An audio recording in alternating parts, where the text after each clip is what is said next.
Welcome guys to another day of Clash Royale League Asia. My name is Joel, so if you joined with me, it's Simon as always, and we're here to close out the very exciting weekend we had with the second rounding of Korea versus Japan. Korea has done a lot better this time around when compared to week 3, but week 6 still shows us that Japan has still got the strength. Yeah, Japan has been completely dominant, especially in the earlier weeks. This time round, they've been very equal. We can say that Korea has definitely stepped up their game a little bit. Japan is still as strong as ever. We saw yesterday Ponos taking out like King's Own Dragon X with the best matchup we've seen so far of Mick Camboya and Expo Master. If you haven't checked out that game, go out, check it now, because it is insanely good. I mean, we're going to get a second showing of Mick Camboya in today's matches as Ponos will play their second game today to round out the weekend. And it is the last day we have before Korea and Japan. And once we do get the conclusion of that, we'll get to see how well Korea has improved over the 3 weeks when doing their second rounding against Japan. Overview, it's going to be the same as usual. You know, we started at April 27th on Friday, and we're going to be going all the way through July the 14th. That will be the scheduled date for the finals. That will happen at OGN. Very well, the regional division that has been going on for 2 weeks, well and done, truly over with. And conference division, we're getting to start to get the closing of that as well, as we're already in the second half of that. Yeah, we're already starting to see that a couple of the regions have closed up a lot, especially the Korean region. King's Own Dragon X looked like they were going to run away with it. Now they're tied with Sandbox, and both these teams play today. The OGN Entus and OPGG Skeleton are still within touching distance as well, so it's anyone's game in the Korean region. Japanese region, 2-team race. It's between GameWith, Ponos Sports, and SEA, who I think play next week. We have AHQ Esports Club. Same story that we have with Sandbox. They were bottom of the table coming out of their regional. Now they're top of their region. They have done so well abroad. And we're looking at the standings, Simon, and we're definitely seeing that GameWith and Ponos Sports are just running away with the results right now. 7-2, 6-2 respectively, meaning that Ponos Sport has to play one more game. If they get another win, which is expected, of course, of how good they have been so far, they will be equal on first place with GameWith.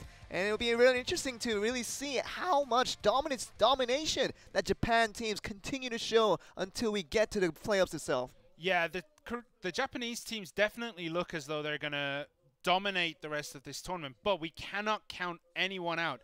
Every team has taken games off each other. There's games where we don't think a team is going to beat another team. For example, when Sandbox played GameWith, sure, we were like, oh, this is a done deal. Sandbox win. Any team can beat any team on the day. And really, it depends on how well you are prepared to take on your opponents of the day. And we're still looking at the standings here. Of course, the bottom of the standings will be consisted by some of the teams from varying regions. Talking about Chaos Theory from Southeast Asia all the way to bottom with 2 wins and 5 losses. OPG Skeleton, Detonation Gaming will be at the 10th equal places right now. And we'll get to see how Southeast Asia does next week once they go up against Korea. Of course, on their home ground. It's going to be very interesting to see how they can improve on their results here. Looked at the results over the week 6 so far. We get the second rounding of Korea and Japan. We see a lot more wins for Korea as we see kind of an evened out trade between 3 wins and 3 losses for each. Yeah, each team 3 wins, 3 losses. And today, I'm going to have to say that it looks as though it's going to be 1-1 again. I think Ponos Sports might beat Sandbox, King's Own Dragon X might beat Fab, but as I said, anyone can beat anyone. We might have a runaway for Korea this time. We might have the runaway for Japan. Who knows?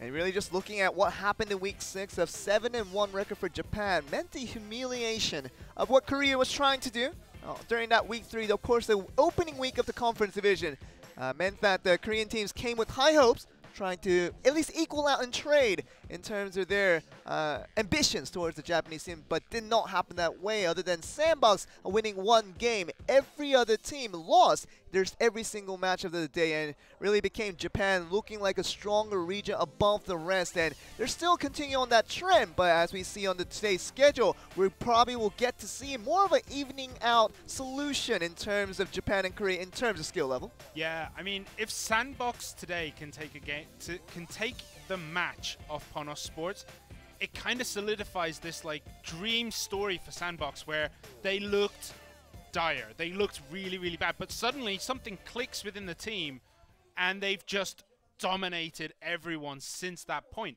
And if they can beat Ponos, that means they have beaten the top 2 teams of the league. They beat Game With, and they're going to beat Ponos if they win today. And not many teams have accomplished to do that, and we're looking at Sandbox looked really strong on the beginning of the roster, talking about their lineup, and of course the players that are consistent in that paper is that they have really strong players to start us off, and we thought it would just make sense that Sandbox might be the strongest team in Korea, but it did not turn out that way, obviously, with the first 2 weeks going against them.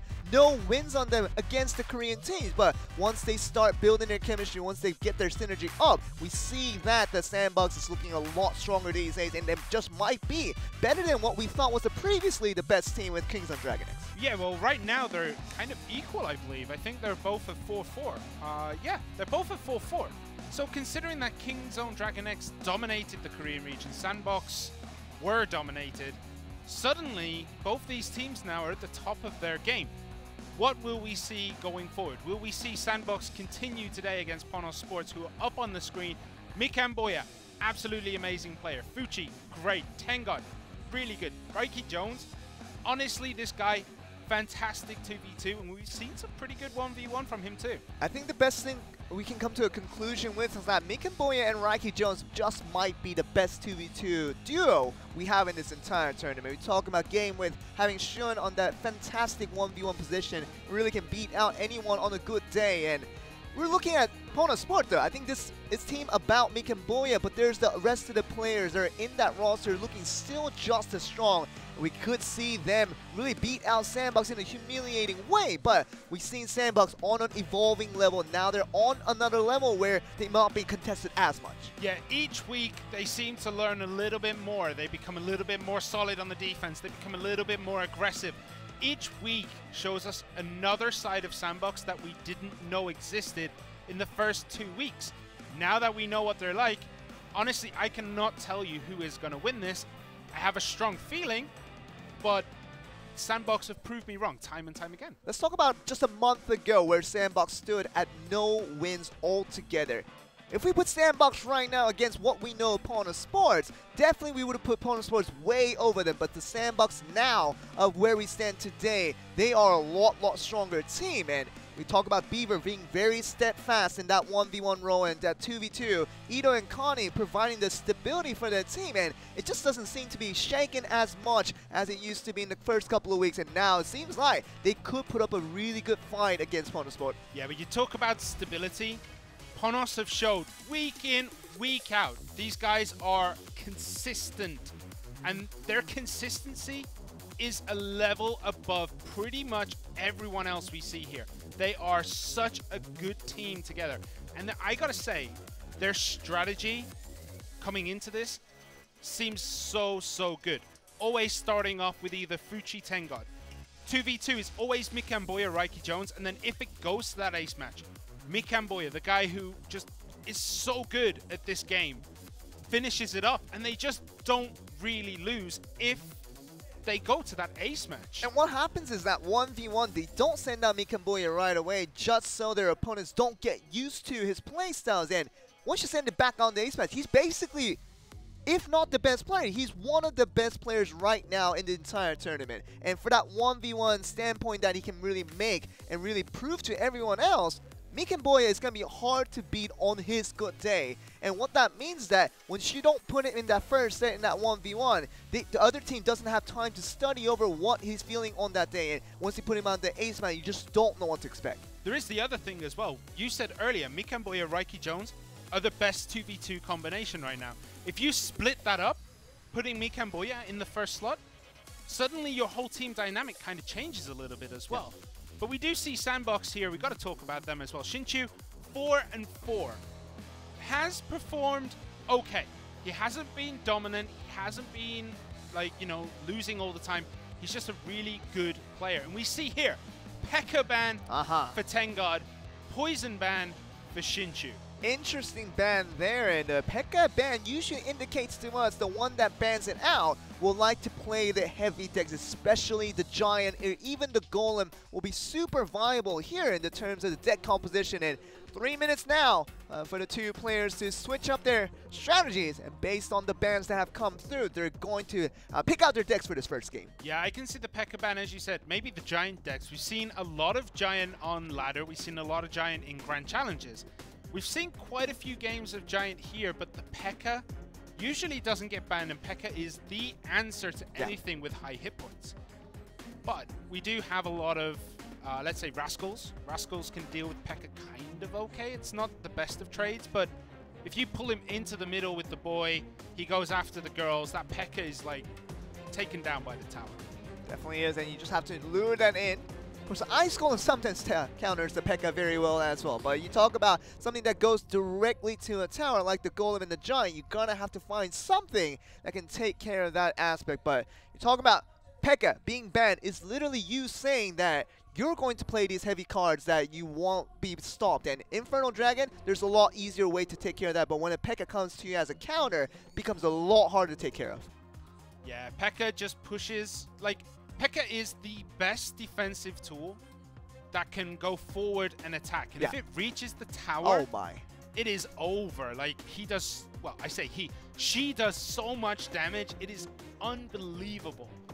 And Poison ban, I would say that means a lot of, I don't know, a lot of little units maybe? I mean, you could just put up the typical deck we like to see with, obviously, the Rascal that has come in. You know, of course, and when you have put the mini horde in that mix and a lot of these other little units, that Goblin Gang, every sort of that thing, you can take care of the aerial units and the ground units with the poison. And you know, mini horde has become an extremely popular choice in the deck composition, especially 1v1. And I feel like that will be a little more viable. And don't be surprised if we see a mini horde of any of that sort. A lot of these little units composed of ground and air units. We might just be able to see that from the other side of Xinqiu. Yeah, Tengod actually does play a lot of Poison Graveyard Miner. Very powerful combination because the Poison takes care of anything that can deal with the skeletons, right? Removing that Poison means that the graveyard is exposed. You put down a Dark Goblin, it'll clean it up quite nicely. You put down, you know, the Miner comes in, you cannot support it with that Poison, so suddenly it becomes a whole lot more vulnerable. Yeah. I mean, there's still many, many ways to take care of it. Even the Rascal we were talking about just earlier, it does great job against Graveyard with the high attack speed that the Rascal girls have in the back. That will take care of most needs, but you know, you guys wonder, just with that Poison man, what does he look for in his deck composition? And of course, with the P.E.K.K.A banned out, is there something he has in mind? Probably expecting something heavy to come out from his opponent. Yeah, well, we're going to have to wait and see. The 3 minutes are up, so any changes now have to be locked in. And both players are probably just getting ready now to jump into this game. Tengod, an amazing player. Xinqiu, who's proven that he is a strong player. Not the best, but a strong player. So what is going to happen in this game? So instead of Beaver, we're going to see Xinqiu on the lineup. We're going to talk about that just for a little bit because Beaver, very, very solid on that 1v1. Probably one of the most reliant 1v1 player in all of Korea. If I can say for myself. Of course, Expo Master comes very close to that, but he has had his own fair shares of losses in the mix as well. But Beaver, when the crucial time was needed, when that clutch play was needed, Beaver was there to pull it off. Yeah, and Beaver's taking a break today, so he's going to be on the bench. But we are about to get into this game between Tengod for Ponos Sports and Xinqiu for Sandbox.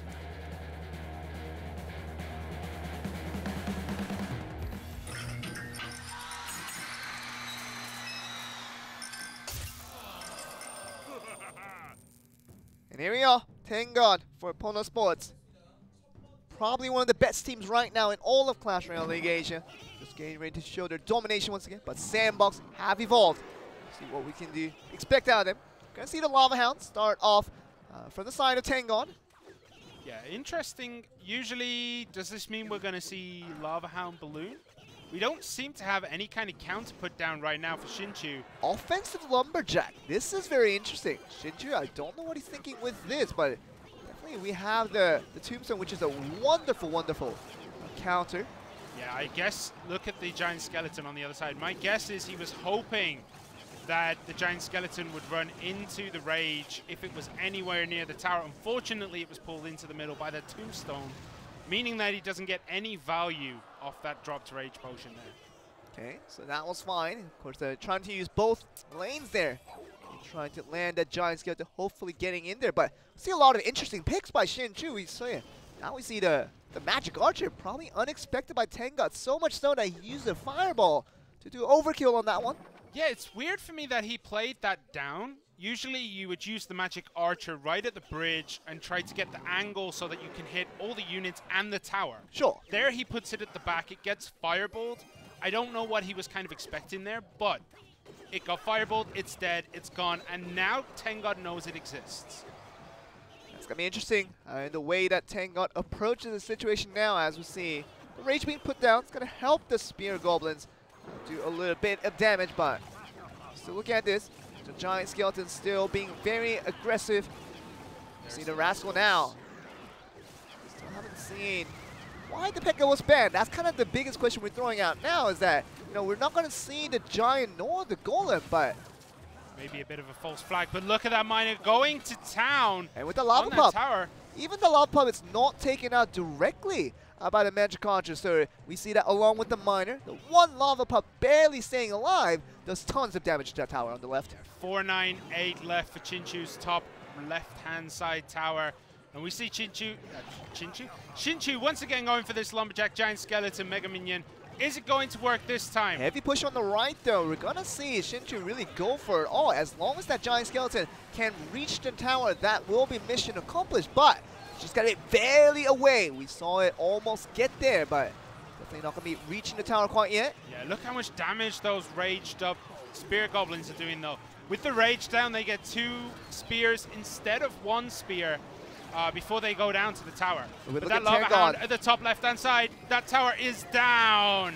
Definitely giving that up, and Xinqiu knew he had to give up a tower and go for his own on the right side, but he could not get there in time. Of course, one explosion from the Giant Skeleton near the tower could have gotten him a lot closer to do that done, but we do see a very clean win once again by one of the best teams right now with Pona Sport, sending out Tengon in that game 1. Yeah, fantastic play by Tengon. His Lava Hound always got to the tower, always dealt a lot of damage, and anything that went underneath it got so much value. The Miner, even the pups, when they explode, they still did a lot of damage, and nothing Xinqiu really had there could deal with it. He couldn't deal with the Lava Hound, so he tried to just leave it alone, push down the other side, and hope to trade a lot better, and it didn't work. And that's what we're going to see. Xinqiu very much outmatched in terms of how clean that looked for Tengon when he was playing the right types of defense. The Giant Skeleton Summons basically immune to what Tengon was trying to do on defense, and he got it done every single time. Even the offensive Lumberjack, something we don't like to see usually, it was very much countered by the Tomb, so everything was there on defense for Tengon, and he only had the Lava Hound to make sure the offense kept going. And I mean, Xinqiu just had nothing. I think this was very much a deck win, not necessarily the player win. I think both these players are very equal, but that was a very deck win. Tengon's deck was perfected against Xinqiu. Xinqiu didn't have anything to help defend against the Lava Hound. But you have to talk about the overly aggressive plays coming from Xinqiu. Really, he saw the Lava Hound on the left, but he tried to go for the offense on the right. But we're going to talk about that later as we're going to get ready to go into game 2. Can Xinqiu come back from this one, or Tengon really cleaning up strong with that 2 wins? We're going to get to the game and find out.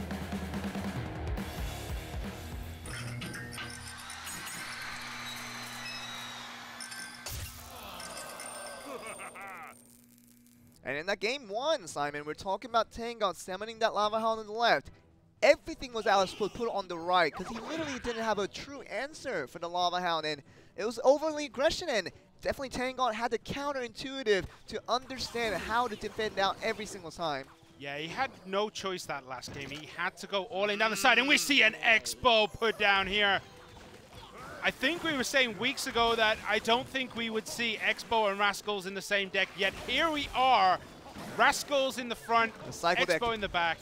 This is a cycle deck with a Rascal, though. This is very, very interesting. It might be a new addition to what we know and understand about the Rascal deck. Can be put in with the Expo. Still having a very, very good time. Every single spell, very much an overspend in trying to get that one Expo down. So one thing though is that Tangod didn't take too much damage, but in exchange for that, he understood that the Expo is now available for Shinchu, but at the same time, he had to use so many elixirs to get that done. Yeah, he had to use all the elixirs. It wasn't just so much, it was all of them. And now we see, again, it connects to the tower. No. Will there be something put in front to protect it? The Ice Golem comes in just in time. And that Expo is absolutely going to town on that tower down there. Down to 900, 800.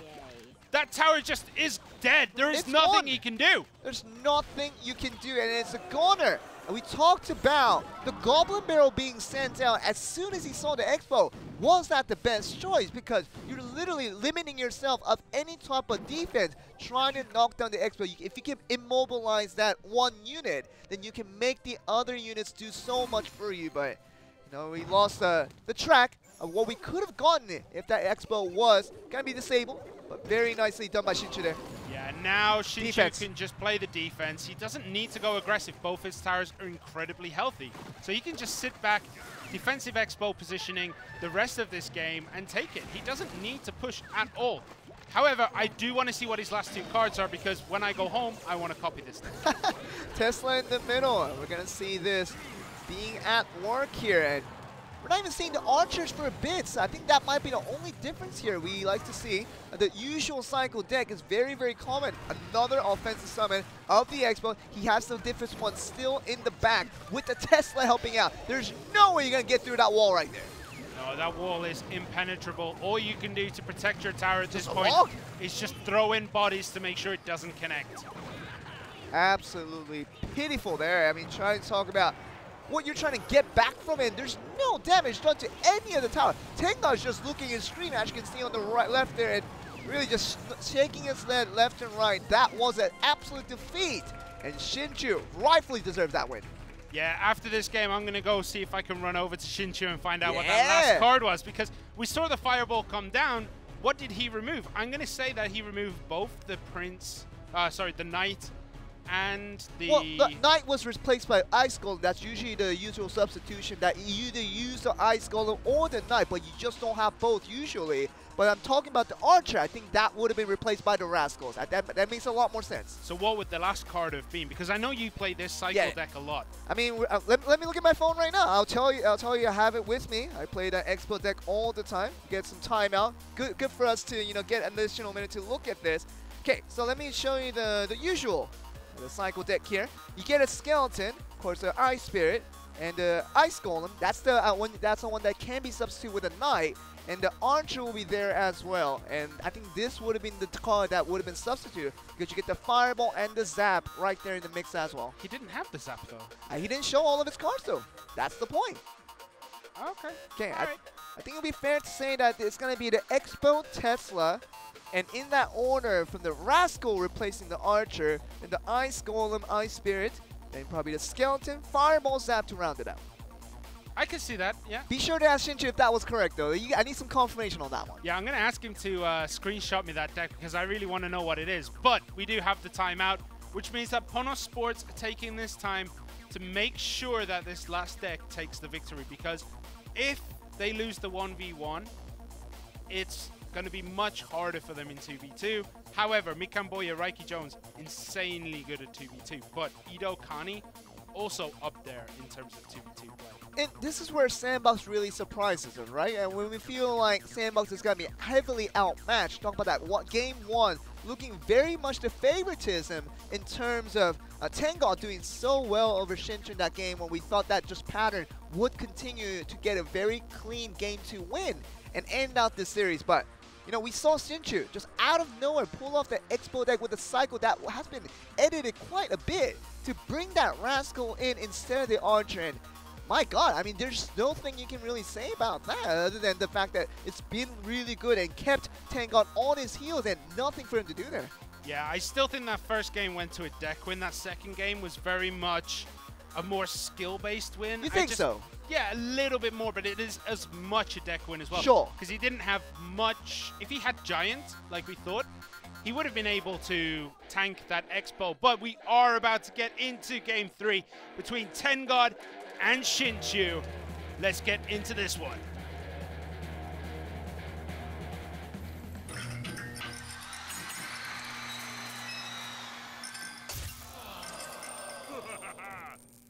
I think the one thing Supercell did really right on this occasion was that Rascals, it just allows for so much flexibility in the way you can form your deck composition.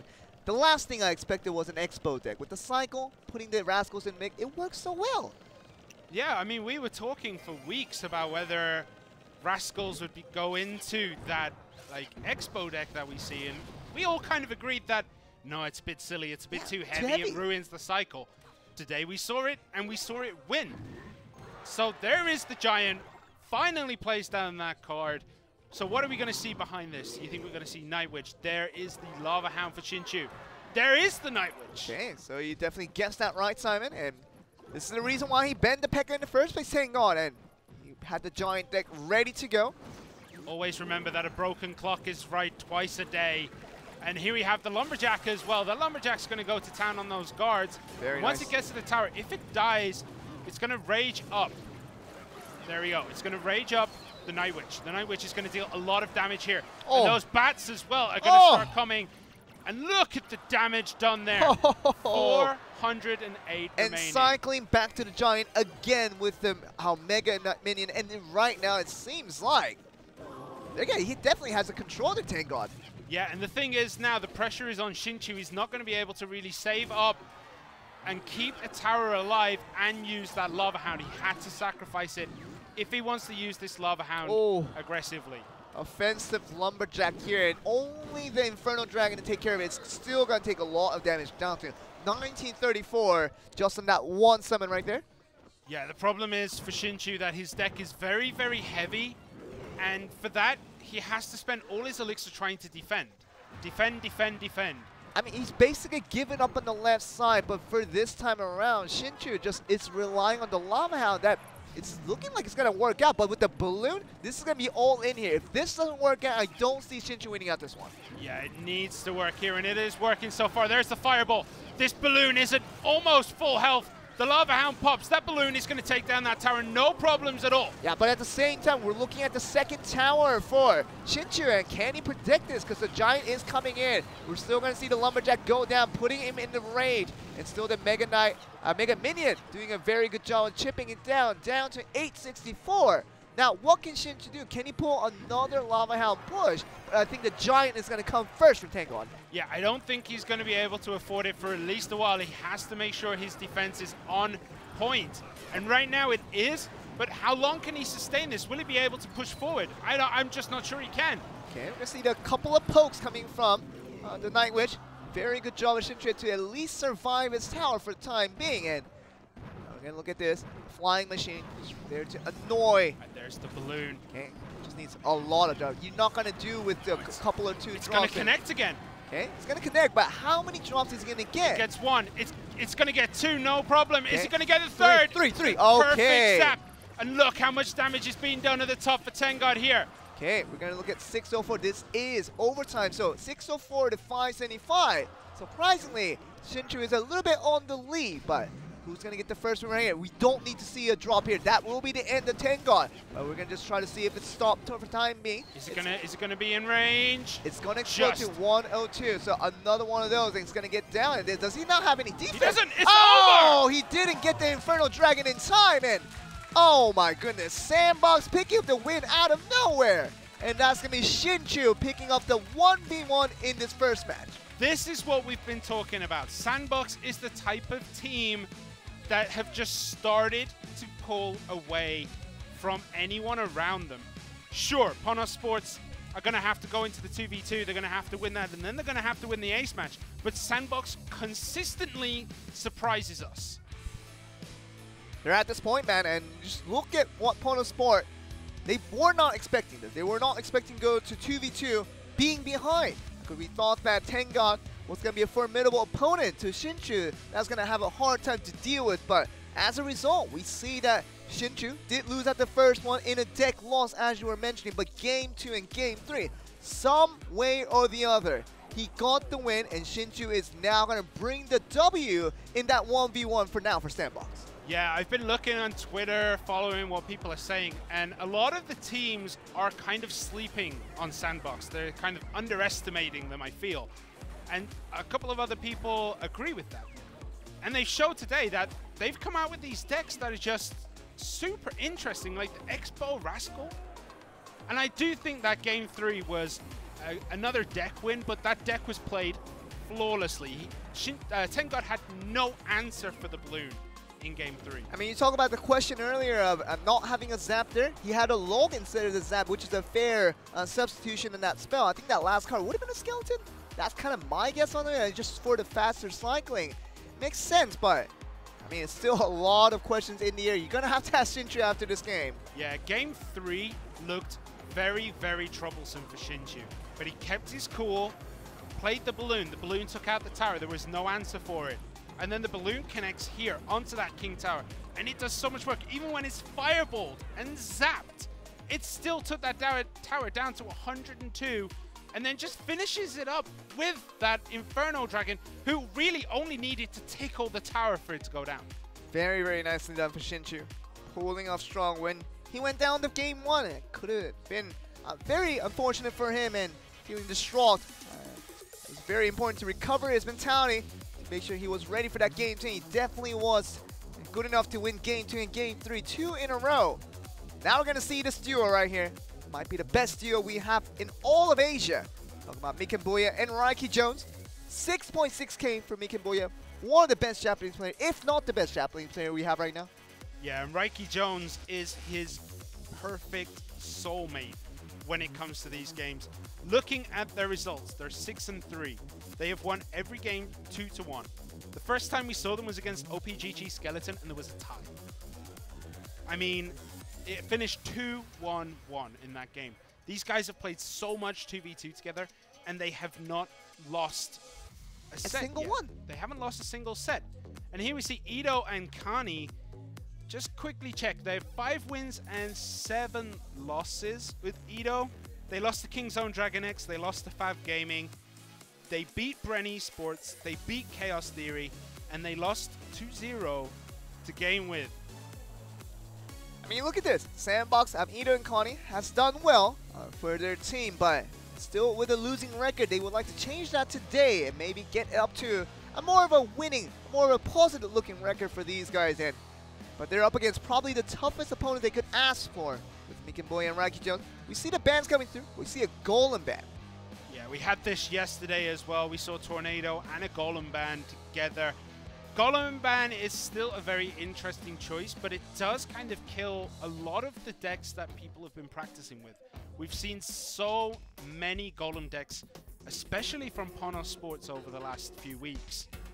And I feel like this ban kind of puts them a little bit against the ropes a little bit, but we saw yesterday that they still can dominate without the Golem. See what happens. We've seen the Lava Hound being rise to more of a popularity, especially in 1v1s when compared to the Golems. But in 2v2s now, Golem is still a thing, and it's very much an ongoing thing. And without that card being able now, and what are we going to see? We're going to see the Lava Hound push, of course, the balloon there as well. We've seen very interesting things with Dark Goblin and, of course, the Rascals in there in the mix, and trying to use that the Goblin Barrel to for that main source of damage. But otherwise, we've seen very heavy pushes all around the season, and we're still in this week 8 trying to figure out, week 6, trying to figure out what we're going to get in terms of the 2v2. Without that Golem, it's going to be an interesting question to ask. I mean, yesterday we saw double Expo deck in 2v2. That was kind of weird, I want to say, because you don't really expect to see that many offensive structures like the mortar turret, like the Expo in 2v2, because they're very risky. They don't get as much value as other things that you could put in your deck, and it didn't work out. but it was still fun to watch. Sure, but when it's very unexpected like that, you could very much take the advantage of trying to get past your opponent's mind. And that's very much a mindset you can have with, but you don't want to take anything that's too risky. You're right, Simon, and we'll see without the golem. I wonder what Sandbox has in mind with Ito and Connie. Probably. Do you think we're going to see actually Clone on top of the Giant Skeleton, on top of the Lava Hound, on top of the Night Witch? Come on, I mean... I mean, we've seen that deck before, and it's a very explosive, quick finish. And what I feel like with the Giant Skeleton, I think it's the best against the Golem, really. I think you're just trying to defend out against really heavy pushes. And I mean, you talk about Connie. He likes the Giant Skeleton, but are we going to see that when the Golem is banned out? That's going to be a different question to answer. Yeah, we can see that Connie used the Bomb Tower. Without the Golem, he has no need to use the Bomb Tower. So we're definitely not going to see that today. We see Mikamboya, the Rascals, making it into his most played 2v2. This is the guy I was talking about, the Rascals with the Goblin Barrel and with the Dark Goblin. Everything else is for defense, and we're talking about the Goblin Barrel being that main source of offense when everything has been defended out, because we like to see the reverse psychology of all these guys just rushing into one lane, heavy pushes. And if you have what you need to make sure you clear it out for defense, just that 3 elixir summon of that Goblin Barrel, your opponent has nothing to defend with. Yeah, that deck is essentially log bait squared, isn't it? Because everything in that deck is log baitable. Yeah. Princess. Sure. Goblin Gang.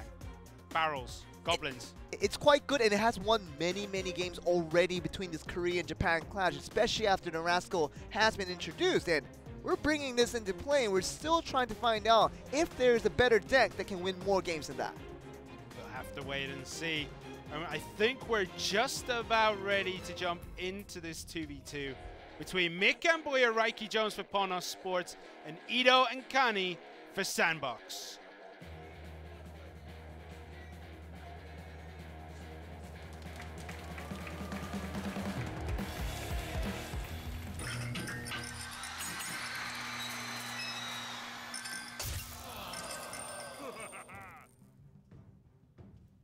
Get the game started. Mikamboya, Raiki Jones with Mikamboya playing as the playing coach. Of course, he does the coaching staff along with being a player himself, and that provides a lot of support to Ito and Connie. We're going to see the first Goblin Barrel of the game. Yeah, it looks like both teams here are playing exactly the same deck. Barrels flying absolutely everywhere. Fireballs, logs, everything like that is being thrown here. It's going to be almost exact same deck.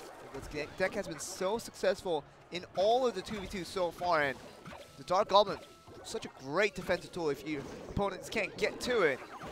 What's interesting to me is we do see that Inferno Tower for Sandbox in their hands.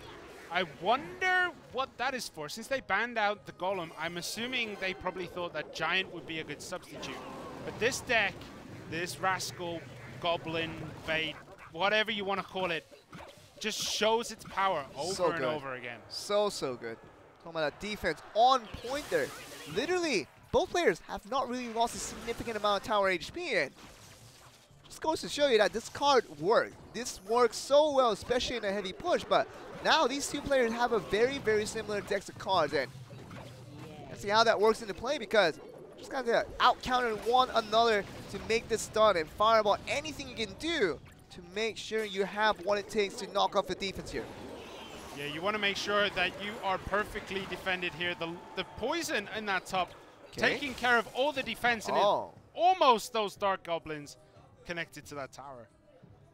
That's lots of spells, and probably has something else now planned up, and saw that very much a distance Goblin Barrel, almost a trick there. Not going to fall for that, for the side of Mikamboya and Raiki Jones. Yeah, Mikamboya kind of started to give it a bit of a celebration on that, and then Raiki Jones was like, dude, not now, we're not ready yet. Game's not over quite yet. They still need to focus it. Witch Wizard right there. It's about the Goblin Barrels. Oh, and they get the trick, and they get the fake here. This is going to be very crucial. Oh, but they do activate that King Tower. I think that's going to be the second thing they mind, because they really emphasize on the fact that they got the damage on. We're still getting the poison down, trying to get any type of counter defense. Gonna be on the play here. Oh, but another fake. Gonna be working very well. But Rascal's gonna be there to take care of it. Looking very good. And then the second log comes in, deals okay with it. 1784 on that bottom left-hand tower, 927 on the top, and there's the Double double Inferno Inferno. Dragon. How do you stop that with this deck? Super heavy push right now. We're going to see if this works out. One of the Inferno Dragon, if it connects, that will be doomsday for Ito and Connie. But now we see the Goblin Barrel, both of them flying at the same time. Do they have all the spells for it? They use a zap at the last minute. Still getting it down to 516 here. Very important in how to get that done. But look at this. Electro Wizard still there to just counter Inferno Dragon. Yeah, 516 does put it in a few poisons range, a couple of fireballs. Basically, all the damage spells, if they start going onto that tower is dead. And we're looking at this, handing again enough damage done, but I think they really need a big strike here for Sandbox to finish this one off. So we're going to see a 5-16 finish. Log does not really work on the prediction there, and still going to be pushing that forward, see what they can do. The poison coming out once again. The fireball is going to be there to take care of the Goblin Barrel once again, but still, that poison is still taking it out to down to about 300. Yeah, but look how much work that Princess has done on the right-hand side. That tower is down to 1373. Even though they put all the pressure on that left-hand side, the tower on the right has taken more damage. So now they've switched up. They've got to go down the other side because anything that survives, and they missed the log. Missed the log. It's going to be fine for now. 10:35 on the points here, and still doing lots of work. See how that goes. Still got lots of time. This might just turn out to a draw if they can hold out for 1 minute 40 seconds. But they got the fireball and the poison. The calculation is top on, and just wonderful for Mick and Boy and Raiki Jones. As strong as they're expected to be, they get literally the same decks on both sides, but it still shows that Pono Sports is stronger on that game one. Yeah, Sandbox made a very good choice going down that right-hand side, trying to move away the defense units that could push forward, making sure that none of that connects to the tower, so only spells can be used to take out that tower.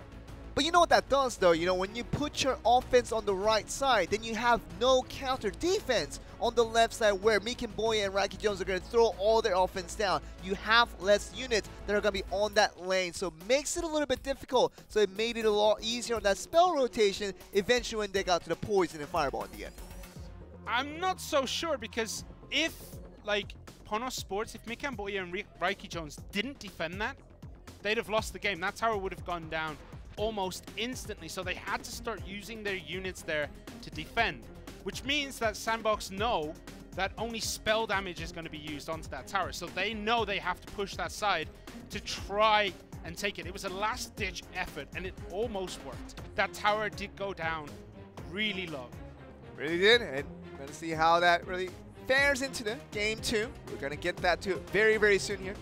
1-0 now for Sandbox, losing out. Pono Sport looking very good on this 2v2 like they always do. Seemingly the best 2v2 we have here in Clash Royale League Asia. Miki Boya, Raiki Jones looking ever so good. See if they can continue on their success in game two. Yeah, if you haven't seen this matchup before, the fireball on the Goblin Barrel is still value. Yeah. Even though you're losing one elixir, it is important to make sure that Goblin Barrel does no damage at all. And that's what you're getting, because every time you're trying to rotate through the cycle, you're gonna have limited spells to take care of each and every Goblin Barrel that will come back, but you're just making sure you have anything to take to get rid of that riddance. But we're gonna get onto game two to see if Mikin Boya and Raiki Jones, can they finish off strong in a game two victory? Or we're gonna see Sandbox come back. We're gonna find out in this next game.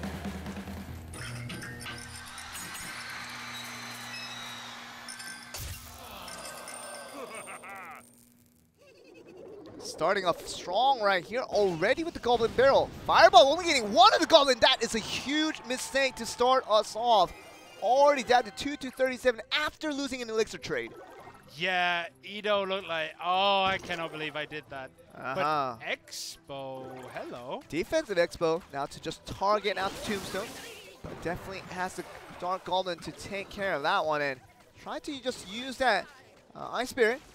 Trying to freeze up and aggro away while the Dark Goblin did all the damage. Yeah, it seems like Sandbox have come to this Expo deck as more of the answer to what we've seen before, the Rascals deck. Is it going to work? I'm unsure. There is the aggressive one. Okay. There is a rocket. See the rocket being planted onto the Expo, which is going to get a direct counter, leaving it with very little HP to work with. Yeah, unfortunately, Expos do not stand up to Rockets. It's just not possible. The lock comes in. This time does hit the goblins that come out of that barrel. But there's barrel number 2. Okay, what are they going to use? To fireball it and actually hit it this time. And suddenly there's bats and guards coming forward. But the Dark Goblin is so fast in its attack speed and taking care of multiple units as long as it remains safe. And Electro Wizard just not going to let that pass by here. The skeleton balloon is a very interesting choice here. I guess it's because if your opponent has Rascals and it drops down, the balloon will take care of the Rascals because of the damage that drops. I think kills the Rascal girls, and then the skeletons clean up the boy. I'm pretty sure that's the way it works. Really good value. Almost got the Inferno Dragon, but it just moved a skin away. But do they don't have another rocket here? This is going to be the important question. The guard's going to be there to defend out just a little bit, to tank it out while they find alternate solutions to the Expo. But now do they have anything here? The Rascal Boy is going to be the next one in line to tank up that Expo right here. Yeah, the Dark Goblin did connect onto the Expo as well. Takes it down. And now, how are Sandbox going to defend? That tower is going down to 1,018. And Pono Sports towers are barely untouched. What are they going to do? So the Expo defense came very good from Mikenboye and Raiki Jones. Only took a couple hits from that. Once again, on the left side, it's going to have the Goblin Barrel ready to go. They don't have a rocket quite yet, so you have to find multiple altering ways to defend out and tank out. As you see it go down at the same side as well. Goblin Barrel still the main source of attack, as we see from Pono Sports, still working out very nicely here. Nice log there from Sandbox. Getting those 3 goblins before he had any chance, but rockets onto the towers will finish this. You see this right here, going into sudden death. Any type of log will be in effect here, and still down at 619 on the right tower. Going to see an attack, sneak attack on the left side with the full 7 with the Expo and the Tesla combo. Yeah, there's the poison, and we can see that Raiki Jones is saving up for that rocket that goes out instantly. Hey, and that's the last one needed right there. And Pono Sport going to get a 2-0 win over their opponents in Sandbox, and still looking very good. That's what you need, the fusion into the one. You gotta play as one, and they do have the chemistry with Mikenboye and Raiki Jones looking so strong once again. Yeah, these guys kind of share their mindset when it comes to 2v2. They play so in sync, and they never seem to make any mistakes. 2v2 is definitely Pono Sports' strongest thing, and just unreal play there. Their 2v2 looked insanely good. What are we going to see in the ace match here? I'm going to say Mikenboye for Pono Sports is probably the best shout. Looking ever so fine today in terms of his condition, and his form is on tip-top form, and see how if he can really pull himself through in that 1v1 in that ace match. We're going to be interested to find out, but I'm really just wanted to talk about this game more so for the fact that, you know, that Expo could have been a lot of surprise towards a side opponent who had to have the responsibility of dealing with that. But game 1 was all about the kind of the mirror deck, trying to go for that Goblin Barrel offense. Everything else on defense, just log baiting left and right. Yeah, just look at how much stuff starts coming down. Look how low that tower actually got, 936 on that right-hand side. Yeah, I would say it did work out for them, but they still lost the game. They could have won that game if they were a little bit stronger. And in game 2, I think this was a crucial point where everything didn't go right in terms of Expo being kind of unexpected. But really, Mikenboye and Raiki Jones, even after using that rocket, when they didn't have a direct counter to that second Expo brought to by Sandbox, you just didn't know what was going to happen. But great defense coming out of that team, and Pono Sports, this is the reason why they're one of the best teams right now in all of Clash Royale League Asia. We're going to go to the ace match to find out who the best team is on the day, but Sandbox still looking just as strong. See if they can beat them out. Yeah, Sandbox will probably now have to face the final boss in Mikenboye 1v1, who has played, I believe, 3 games and is 6-1 in terms of game wins and losses. He lost 1 game yesterday to Expo Master, and since then, before that, he hadn't lost a single time. So who is going out here? It's going to be very interesting. Is it going to be Tengod? I mean, I just don't think that there's no reason to not send out Mikamboya when he's on that top form as he is right now. That 2v2 performance was just astounding in the way that Mikamboya held himself and led his teammate Raiki Jones to that victory, and it looked very, very clean. I can't really say that Tenga was bad on today's games, but I think Mikamboya still has all the rights in the world to really bring himself up, of course, as the playing coach that he is, to go to that ace bet and try to get a win for his team. Yeah, his 1v1 record, he's beat Yakitori of Fav Gaming, Howl for OGN Enters, Trainer Dexters for Chaos Theory, and Expo Master. Could we see Raiki Jones? He's won one, lost one. He beat Kent Sameshi and lost to JTV.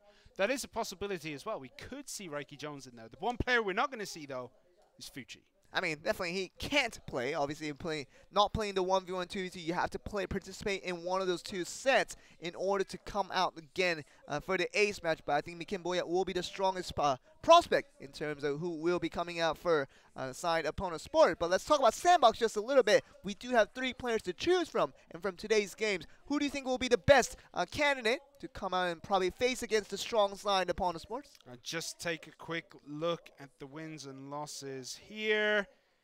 Well, I mean, their strongest player would be Beaver, who cannot play. After that, I would say it's hard. I want to say Ido could be a good shout, but I think we're going to go back to Shinju. Honestly, it's really hard.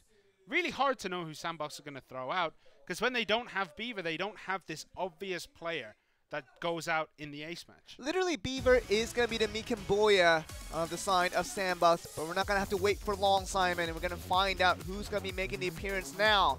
Probably going to start off with Pono Sports, see who's going to make the appearance. Mikamboya, as expected, very much a sensible choice. We see him very, very good on that 1v1. 8 wins and 1 loss. Are you serious? For the entire season. Yeah, the guy just doesn't lose, but look at those 2v2 stats. 15 and 9. This guy is an unstoppable beast.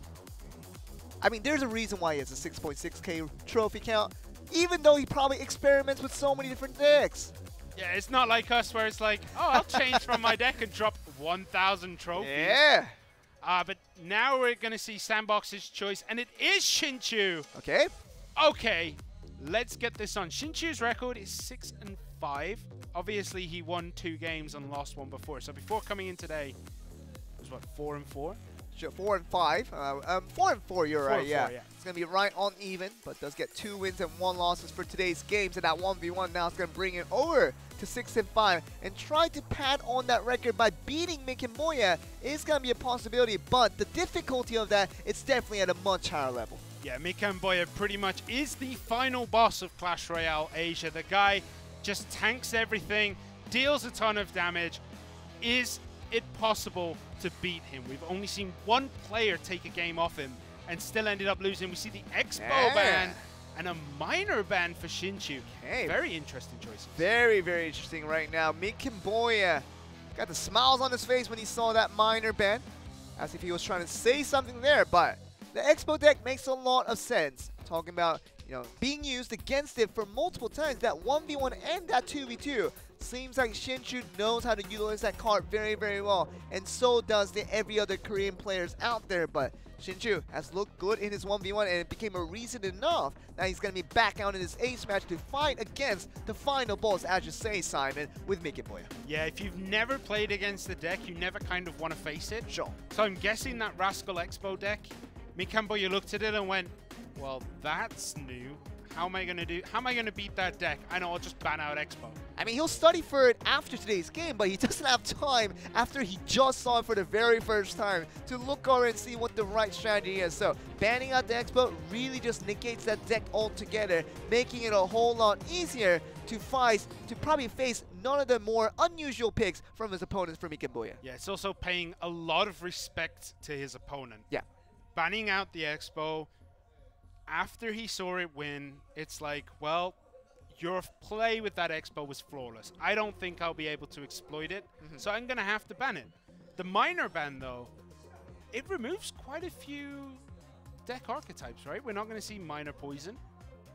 I mean, we were looking at this, though. The minor kind of serves as an all-around, the jack-of-all-trades kind of unit where it can fit very, very well with very varying types of different types of decks, and you're talking about kind of Rascal being that kind of multi-useful deck term. It really fits very well with multiple cards around, and I feel like Miner is just a key component. If you want to go with the chip damage, it's definitely always there. So, you know, unless Mikan Boya is going to go back to the Goblin Barrel for that just sneak chip damage over time, I think that Miner Barrel would have cost Mikan Boya quite heavily there. Yeah, it's hard to tell what we're going to see from these players, because Miner Ban, it takes out a lot of the decks that Korean players play. It takes out the Graveyard Miner Poison deck. I mean, it feels like it's very much a self-inflicted ban. But we see that Shinchu has played the Mega Minion, Tombstone, Lava Hound, Inferno Dragon, Balloon. So a very standard Lava Hound Balloon deck. And if Mikan Boya knows this, he's going to be prepared to see this deck. He's going to be packing a lot of anti-air. We got 30 seconds, Simon, before we find out all the curiosity about what decks each player will bring, because it will be a very exciting matchup with Mikan Boya looking good just as always, and Shinju looking a lot better for today, beating out Tengod in a very convincing manner. So now we're going to see him challenge up to the very much the toughest player out there with Mikan Boya. It's going to be a very interesting game that we're looking forward to here. I honestly cannot tell you which way this game is going to go, because although I've seen a lot of Mikan Boya and he looks solid today, Shinchu looked on another level compared to what we've seen him play before. And I think we're about ready to get into this game. Both players now have to step away from their devices while they load in, put on those headphones, and get ready to jump into this one. I think we're going to be getting ready to get into the game very, very soon, Simon. I think we're ready to see if Mikan Boya can show his strength once again. Shinchu looking a lot stronger for today's games against his first opponent with Tenga, but he now has a second opponent with Mikan Boya waiting in the lineup. We're going to see this game one where they can come up to the challenge.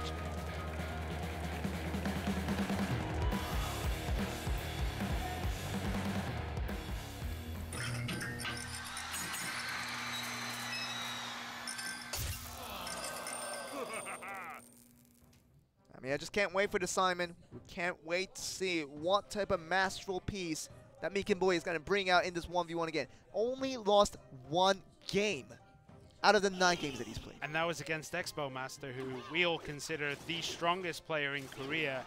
Probably uncontested, I would say. I think Beaver has started to show his true self.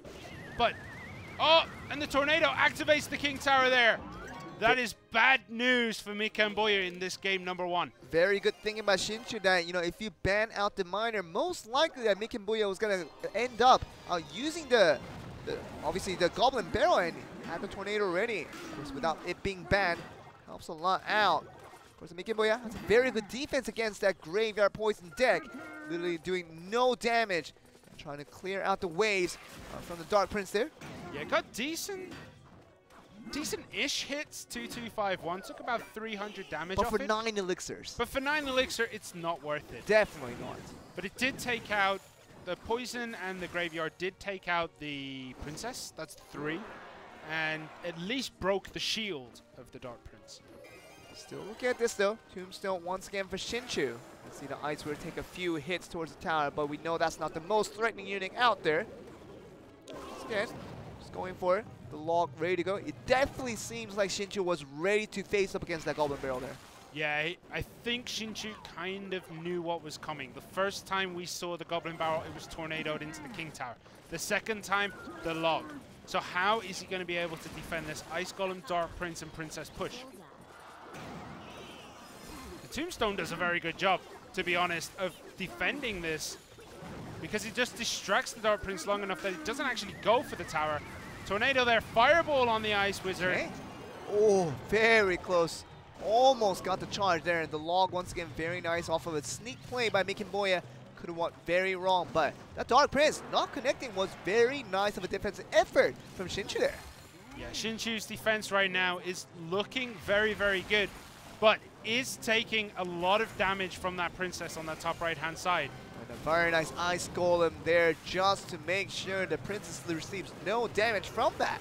Yeah, and Shinchu's already used his log. Has the Tornado here. Doesn't get any damage off. Perfect timing, but now we see the Goblin Gang coming through. Ice Golem needs to be summoned to distract them so they don't do any damage to the tower. In the graveyard, summoned to the bottom left. Is it going to be able to do any work here? Okay, we see the Dark Prince. It was very much the direct counter for the graveyard coming in. Definitely not even going to use a poison there from the side of Shinchu. So we're going to see a 1074 on the side of Shinchu on his count. What are we going to see?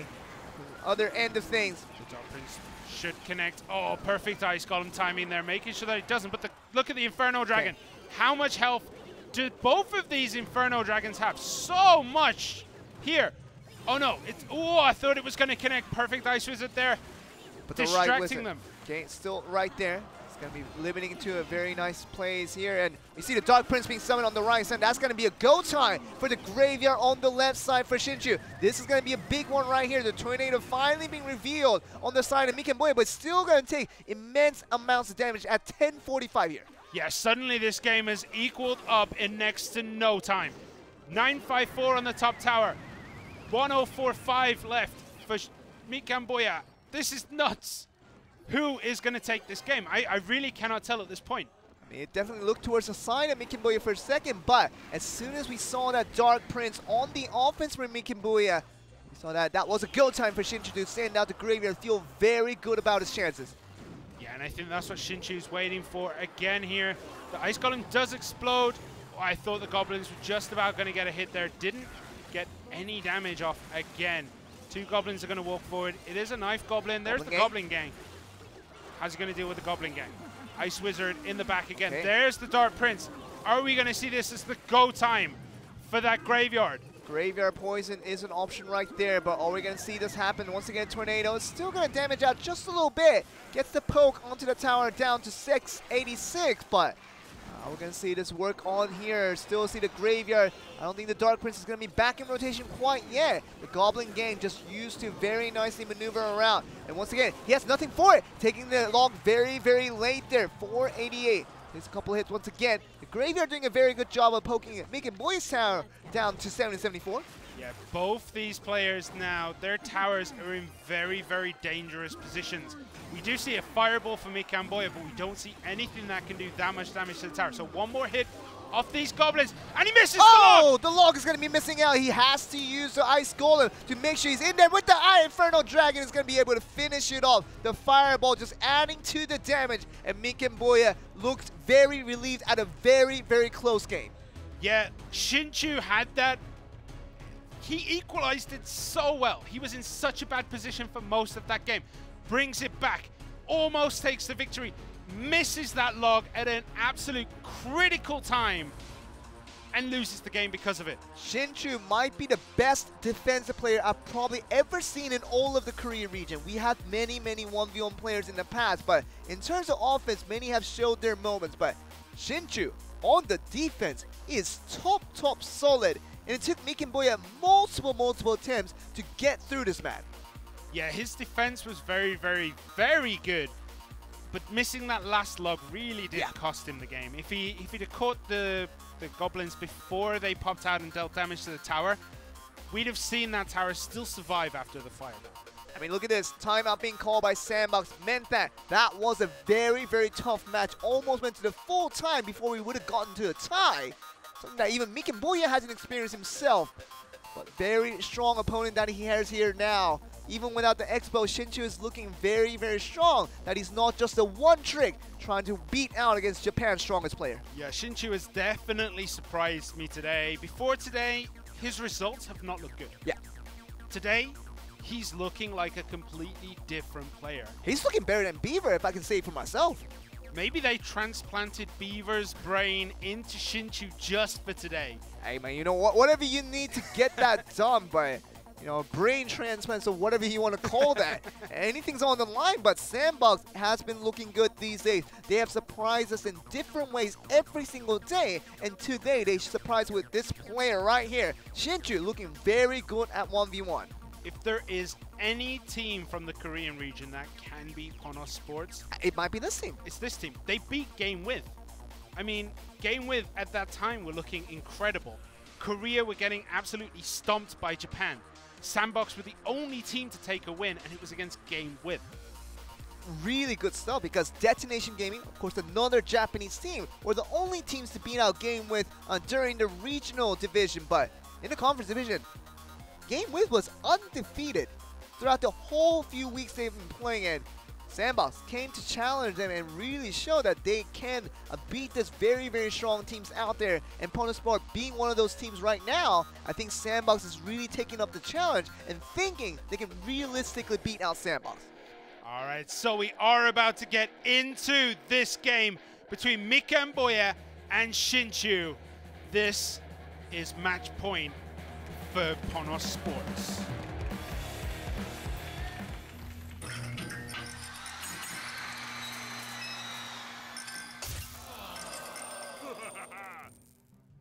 Very much is match point. You see the Shinchu finally giving a thumbs up, paying respects over to Mika and Boya's brilliance of performances.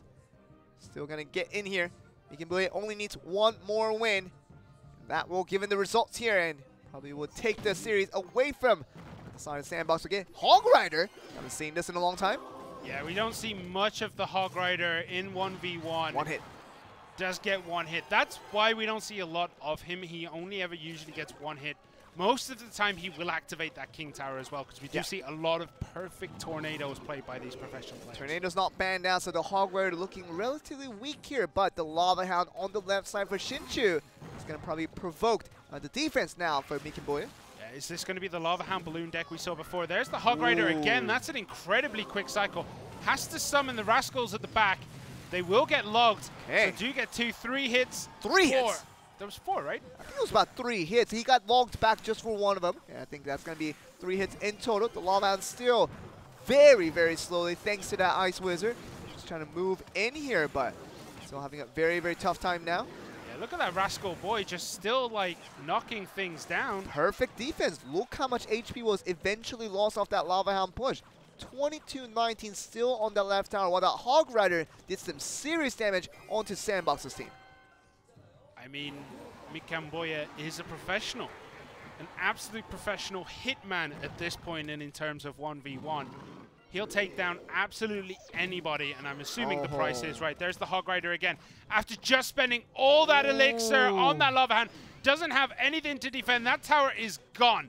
Shinchu now realizes, all right, I cannot defend that tower. I'm going to have to put everything into this push. There's the balloon. What are we going to see? There's the Mega Minion. The balloon and the Lava Hound both start going for that tombstone first, but the balloon is still untouched. And it's still untouched. It's going to get to the tower at full health. Okay, but the King's Tower now will be activated by the balloon, as you see it being dragged away by the tornado there. And we can see it work here. The flying machine taking some shots towards the tower now. It's not defended right well, and that's what's going to be going down. One flying machine equals a tower dead, and Mika and Boya is going to be surprised out of his mind as this tower goes down. Yeah, and that actually swings the whole balance of this game, because look how much damage has been done to Mika and Boya's King Tower, 2,140, but Shinchu's towers are perfectly healthy. That has completely switched this game up. Hog Rider invulnerable in terms of trying to just get through, but has been defended out very, very nicely. The Rascals coming in for the offense there, and we see the Mega Minion just trying to do its job once again. A Lava Hound 7. It's going to be going towards the second Princess Tower instead of the King's Tower alone. Yeah, but look at that Rascal Boy. Does get 1-2 hits. That, once again, that Hog Rider took no damage. It really did, and Hog Rider just got no damage onto that tower, and he's got that flying machine looking really, really good. He doesn't have the fireball for the direct defense on that perspective, and flying machine still looking very, very strong. This is why we usually see the flying machine popped off with a fireball instantly. Yeah. Pays so much respect to it, and because Mika and Boya doesn't have that fireball, he has no way really to defend against it. Look at this, once again a heavy, heavy push with the Hog Rider, but only gonna get a few hits onto the tombstone, but it's gonna get no damage onto his opponent, Princess Tower here. Yeah, look at the Ice Wizard going to town on that Lava Hound. It does so much damage, slows it down so much. Flying machine is so, so strong. And there's a balloon on the right-hand side. Yeah. Everything for Mika and Boya is on that left-hand side. Is he going to be able to defend? There's the Ice Wizard. But that Hog Rider at the top is going to town. Okay. Completely untouched. Tornado needed here. But look how much damage is being done to that King the Tower. lava pops is going to be able to go take it down, and we're going to see the end. Mikenboya, is he going to lose? The Fireball is going to be ready to take home the victory for Sandbox as we see Shinchu, another surprise again. After beating Game With on their first outing, they're back once again to beat Japan's one of the strongest teams right now, looking very, very good. That was insane. Absolutely insane. Shinchu.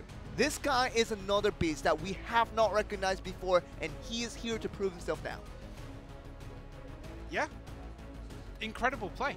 Honestly, that deck was played to perfection again. This guy can play his Lava Hound and Balloon decks better than anyone else. And honestly, I thought that was game 3. I don't know about you. That felt like a game 3 match. We're here, man. We're still here to play. I mean, that felt like the World Championship victory in my books. Mikenboya literally doesn't lose 1v1s. He lost 1 game out of 9 games that he played so far. Out of 10, if you can count today's games before that one happened. But it was amazing how quickly the whole tide of that match just changed. I mean, we went from Mikenboya pretty much having 2 incredibly healthy towers to Mikenboya having 1 tower and half of the King's Tower left. What was going on with that? So much of that match changed with that balloon taking out the tower. Mikenboya looks nervous. I don't think I've seen that expression coming out of this player's face. And, you know, Shinchu, I think he's ready to take home game 3 and maybe a first-time victory and take away a defeat towards the Mikenboya on that 1v1 in a set. Not just a game, but a whole set. I think Shinchu is ready to get that done. If there's any team that can do it, it is the giant killing team known as Sandbox, who just have beat so many good teams in the run-up to this. But we are about to get into game 3 between Mikenboya and Shinchu.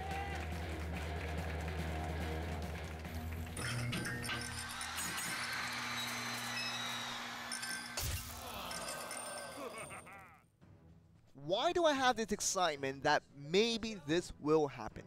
Shinchu, I think he has a good chance to beat out Mikenboya. And that's something of a statement you just don't say here in Clash Royale. I want to believe that this unbeaten streak of Sandbox continues. They lost all 4 of their games in the first 3 weeks. The second half of week 3, their second game in week 3, they beat Detonation Gaming. Then they beat Brenna Esports. Then they beat Chaos Theory. And they beat Game With.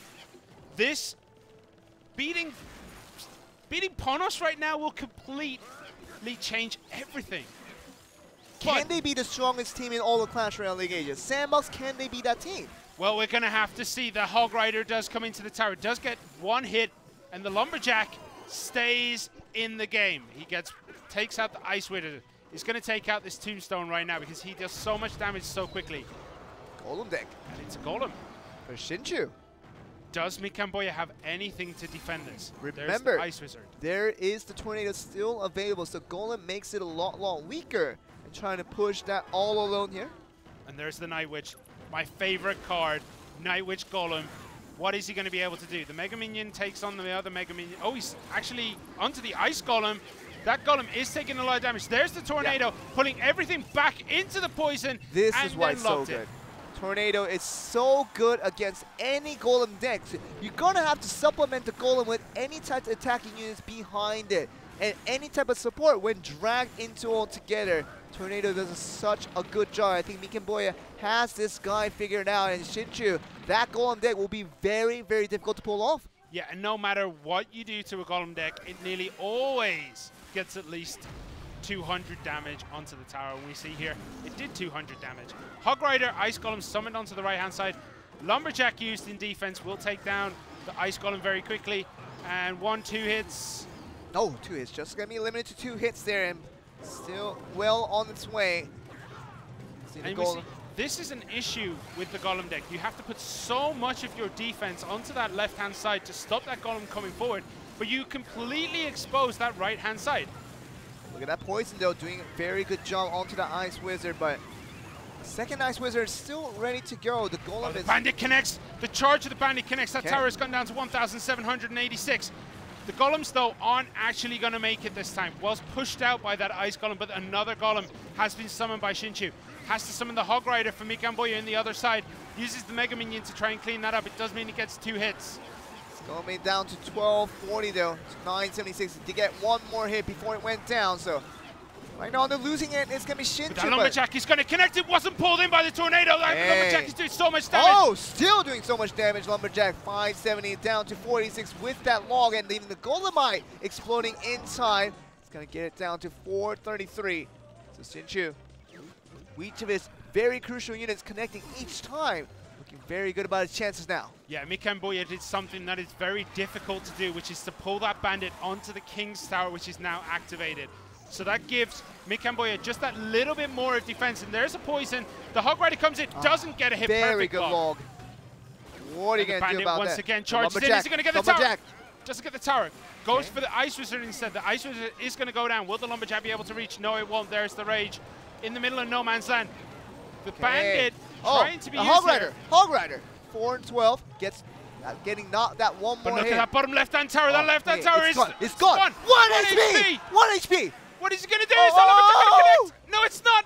196 to 1. Who is going to get their log first? There's a tornado. The the bandit's going to be pulling in by the tornado. That's going to be Shinchu pulling up the win. And what a play. And something we didn't think was going to happen. Was Sandbox going to win against opponents? But nobody in this stadium was expecting that. And Shinchu, this guy is the man of the match. Man of Korea right now. The hero that beat out the undefeatable opponent sport. What did we just we just witnessed a god starting to bleed. Mikamboya loses this game. Wow. That's his first loss. Mikamboya has never lost a 1v1 set. Whether it was in the first set or the third set in the ace match, Mikamboya has never lost a 1v1 set. That is a god tumbling down right now. Yeah, Sandbox have completed this dream story of going 0-3, and they are now top of the Korean division. It looked really bad for Shinchu in game 1. Mikamboya had his number. Look how much HP is on both of those towers right at this point. Even with the graveyard, slowly starts to take it down. And it just looked like Mikamboya was going to dominate this set. It's just really, everything about Mikamboya's play was so convincing that I feel like, how do you beat this player in 1v1? Was a question we couldn't find the answer to. Shinchu? Inch perfect plays every single time.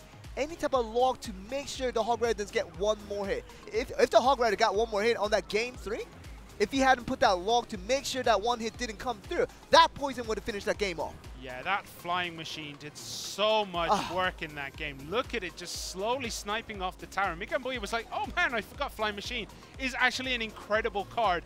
And there, finished that game. And this game, absolutely insane. I thought he would lose out this one. The fact that the Golem deck was figured out with the Tornado, Ice Wizard, anything to make sure you cluster all those units in and you are there for defense. You talk about that one thing, that one damage from the Hog Rider could have probably knocked that poison out to 0 HP, but 1 HP. That's all that took. 1 HP, and the Bandit charged it.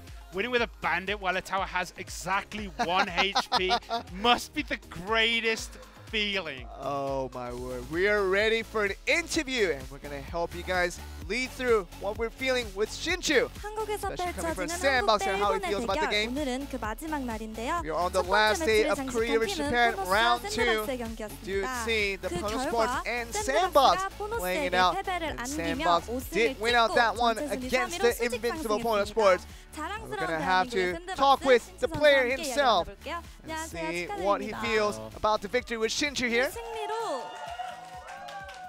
오늘 With 승리로 today's 한국 victory, 지역 1위, 전체 you are 순위 now 3위까지 올랐어요. in the first place in Korea, third place overall. How do you feel about your results so far? 일본에서 강팀인 I mean, Pono Sport is a strong team in Japan. The fact that we beat them, there's something, so much pride in the line. We feel a lot of satisfaction from that.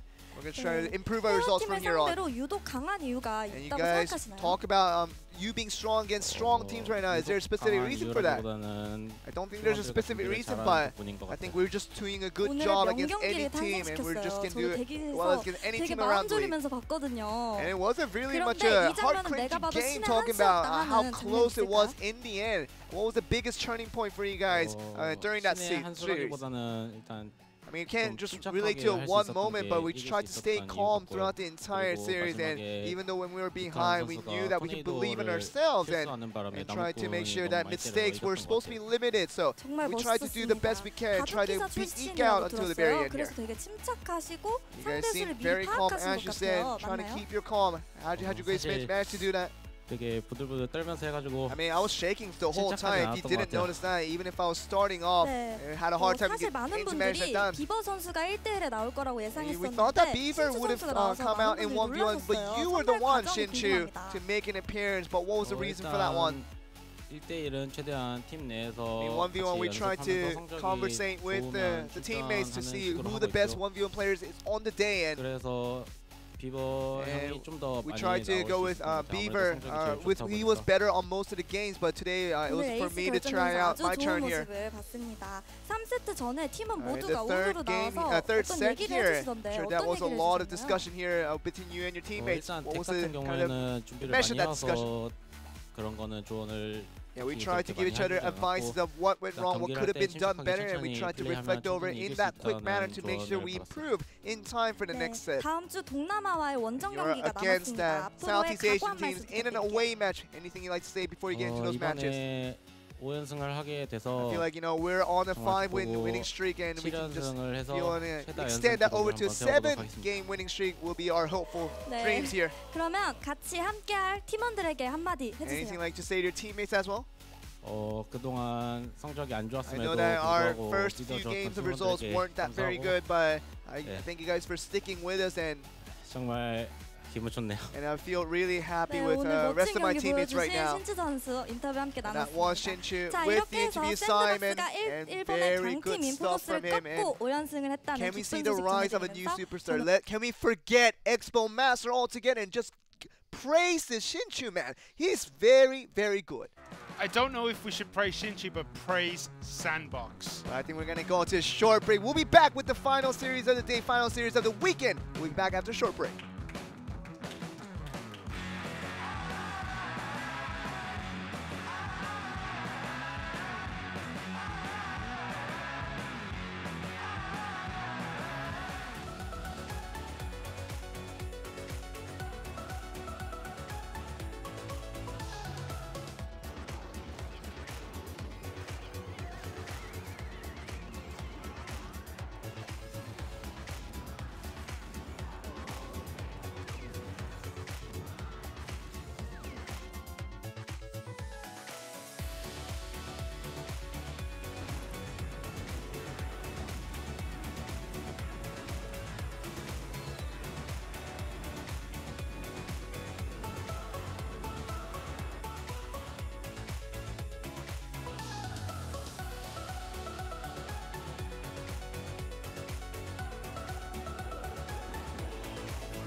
Welcome back, guys, to Clash Royale League Asia. We're back with the last series of the weekend. Talking about Korea versus Japan, round 2. It's about to come to a close after that really, really exciting series we saw earlier from Pono Sports and Sandbox. They took to all the games. We required all the games to find out the winner, but no one's going to be complaining. How do you come back from that? How can we possibly get better than that? I have no idea, but if there's going to be any game this weekend that equals what we just saw between Ponos and Sandbox, it's going to be Fav Gaming and Kingzone Dragon X. Both these teams have shown time and time again that they are contenders in their region. Not always the strongest, but they're at least up there. Fav Gaming, a decent third-place team in all of Japan. Playing just rivaling around Destination Gaming to really see who gets that third place overall, but Kenshi Menshi and Yakitori and Donnie, they're going to be rounding up the roster here and looking just as good as they've been all season long, and standing tall and standing proud and looking like they're just ready to win another one, because along with their coach, I think they're definitely ready to take on another Korean contestant. We know with Kingzone Dragon X still looking like the best team in the tournament in terms of the Korean region, but that can be rivaled by, especially with Sandbox with today's games. Yeah, if Kingzone Dragon X lose today, Sandbox will go above them in the Korean rankings, because Kingzone Dragon X currently 4 wins and 4 losses. Sandbox 5 wins and 4 losses. So will Kingzone Dragon X be able to take the victory here against Fav Gaming, who are also sitting 4-4? 4-4 in the Korean region, that puts you joint first at this point, now second. 4-4 in the Japanese region puts you third. That just shows the difference between these two regions. Really good to show you. See the roster now. Look at Expo Master standing on the way right side of the team right there. And he's ready to play, and we'll be seeing for 1v1 as we always like to do, and probably getting answers to that very soon. But Kingzone Dragon X, they have not been the best team in terms of the recent performances they have shown. The first few weeks looked very, very good for them, but the weeks following after that, they have been falling apart time after time. Yeah, they've been very inconsistent once they left the Korean region. And yesterday we did get to see Mika and Booya versus Expo Master, and Expo Master is the first player to take a game off that guy. Shichu is the first one to take a match, a set against him. So Expo Master is definitely no slouch.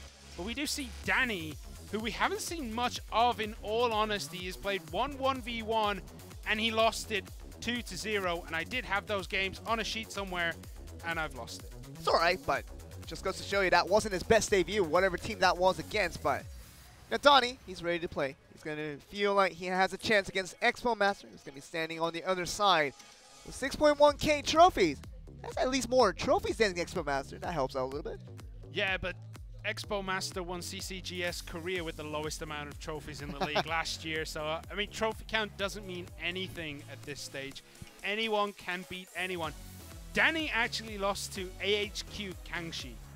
That was the player he lost to. So, not the best performances for him. But look at this guy. 16 wins, 10 losses. If there is anything you can say about Kingzone Dragon X, is that Expo Master is terribly consistent. He always wins, or at least he always wins at least one game a match. I mean, his consistency defined him as a player that's heavily reliant upon. Talking about Kingzone Dragon X, relying on this player so much. Of course, the first draft of him coming through, and Expo Master getting banned out by the Expo from Donnie makes sense. Of course, Elixir Collector, very casual and very usual, expected coming from Expo Master himself, and it's gonna be the very much the picture perfect bans coming through for these two players. Yeah, I think I was listening yesterday. Expo Master actually said that when someone bans the Expo against him and he bans the Elixir Collector, he doesn't care. He has something like a 70% win ratio when that happens, which is insane for just a ban card to give you that much of a favor. I mean, it just goes to show you that, you know, when you don't ban out the Expo, does Expo Master really care about that either? I think you're trying to ban out the Expo thinking that it is the strongest card, but when you still have a very high win percentage after that happens, talk about 59% has dropped a little bit, but you're very close on the line with that. 10 wins and 7 losses. Even with that, those 2 cards banned out, he still knows how to get his wins.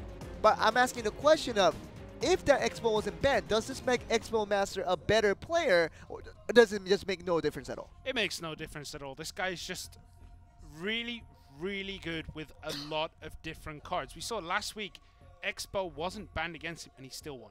Yeah. The guy's just really, really good. Taking a look at the people he's beat, he beat Beaver, he beat Jin, he beat Q-Mills, he beat KK, he lost to Amaterasu, lost to Jake?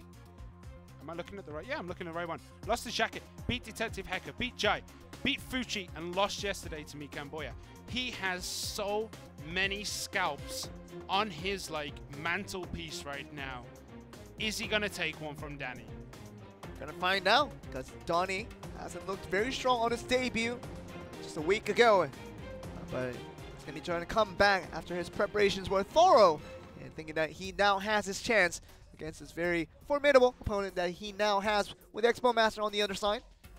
Yeah, I mean, we can't really talk much about Danny because we haven't seen him play all that much. And I faintly remember his performance was very forgettable. I really cannot remember what happened in his game event against Shaki, except that he lost 2-0. There you go. That's all you need to remember. And we'll get a better memory of Donnie once he does start winning games. He can start right here against Expo Master. Will be a good start for him to get the games handling forward for him. And I think more so for FOF Gaming. I think they need to start winning more games to really convince others that they're still a good team running forward in this tournament. But Kingzone Dragon X, they're in the same situation. They haven't been looking just as good from the first 3 weeks of play. Now going with more weeks as we go by, the team has looked a lot weaker than the first impression they showed us. Yeah, definitely. But I would say that it's consistency for both of these teams. They either show up or they don't. It's never kind of like this. Besides yesterday against Pono Sports, Kingzone Dragon X constantly either throw out one of the best performances we see or one of the worst performances we see over a weekend. They're never just consistent. Same with FOF Gaming. They either show that they are incredibly good or they're incredibly bad. They're never in this middle ground, and that is kind of worrying at this point for their managers, surely. So now we do have 2 teams of similar scenarios. Just getting ready to see which one is the better team all around for today as we have game 1 of the set 1 getting underway now. Kingzone Dragon X and FOF Gaming for this 1v1. Let's get the match on the way.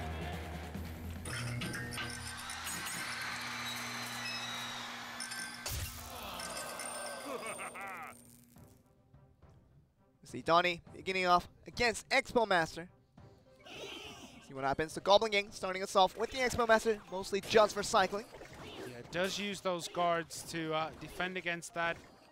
Perfect defense. Yay. And Princess summoned here takes out that last remaining guard. Fireball on the Princess does deal a little bit of damage onto that tower. Was it worth it?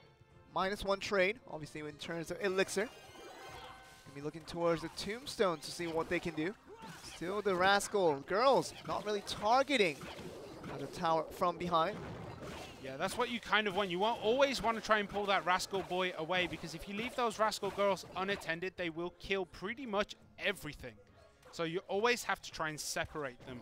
And here, Danny used that Tombstone to separate the boy away from the girls and then summon the Mega Minion to take it out. Looks like a grand challenge deck if I've ever seen one, coming from Expo Master. Mostly talking about the log bait. More than anything, Donnie is going to be more heavy focused, going with the Lava Hound this time around. Yeah, Princess in retaliation. I mean, Expo Master does have a lot of tools to deal with this guy. He has the Rascals, he has the Dark Goblin, he has the Goblin Gang. Lots and lots of tools to deal with this, and there's the balloon. Expo Master doesn't even look phased. There's the Dark Goblin coming in, and it locks onto the Lava Hound. That's not going to be good at this point. 1 bomb goes down. Oh, look at this. Everything 2 going down. The 2 drops and the 3 drops will come through, and the Lava Pups tanking up all the damage from multiple units now, and see the Lava Pup just finish it off with a couple of more hits onto the King's Tower, but One tower gone now for Expo Master. What is going on with Expo Master? He just didn't defend that at all. See the zap coming through for the Goblin Barrel, but really not going to translate into much of a good defense there as we see them drop down to 13-12 on the left side for Donnie. Yeah, does summon the Rascals. Okay, the Rascal boy catches the tower. The Rascal Prince girl. is coming in, but takes out those guards. The barrel comes in. There is a fireball there. He misses misses it. one of the goblins. So that tower is gone, surely at this point. Very nicely done. And Rascal once again on the left side to give no breathing room towards the side of Donnie. Still looking very good. The Goblin. Oh, look at the King Tower. The King Tower is gone. Oh my God, what happened? The Dark Goblin was still there the whole time. He was hiding under the minions, and we couldn't see it happening as he was putting a continuous amount of damage. The Prince there too was just left unattended. He just didn't go for anything on that right-hand side. Wow. Okay.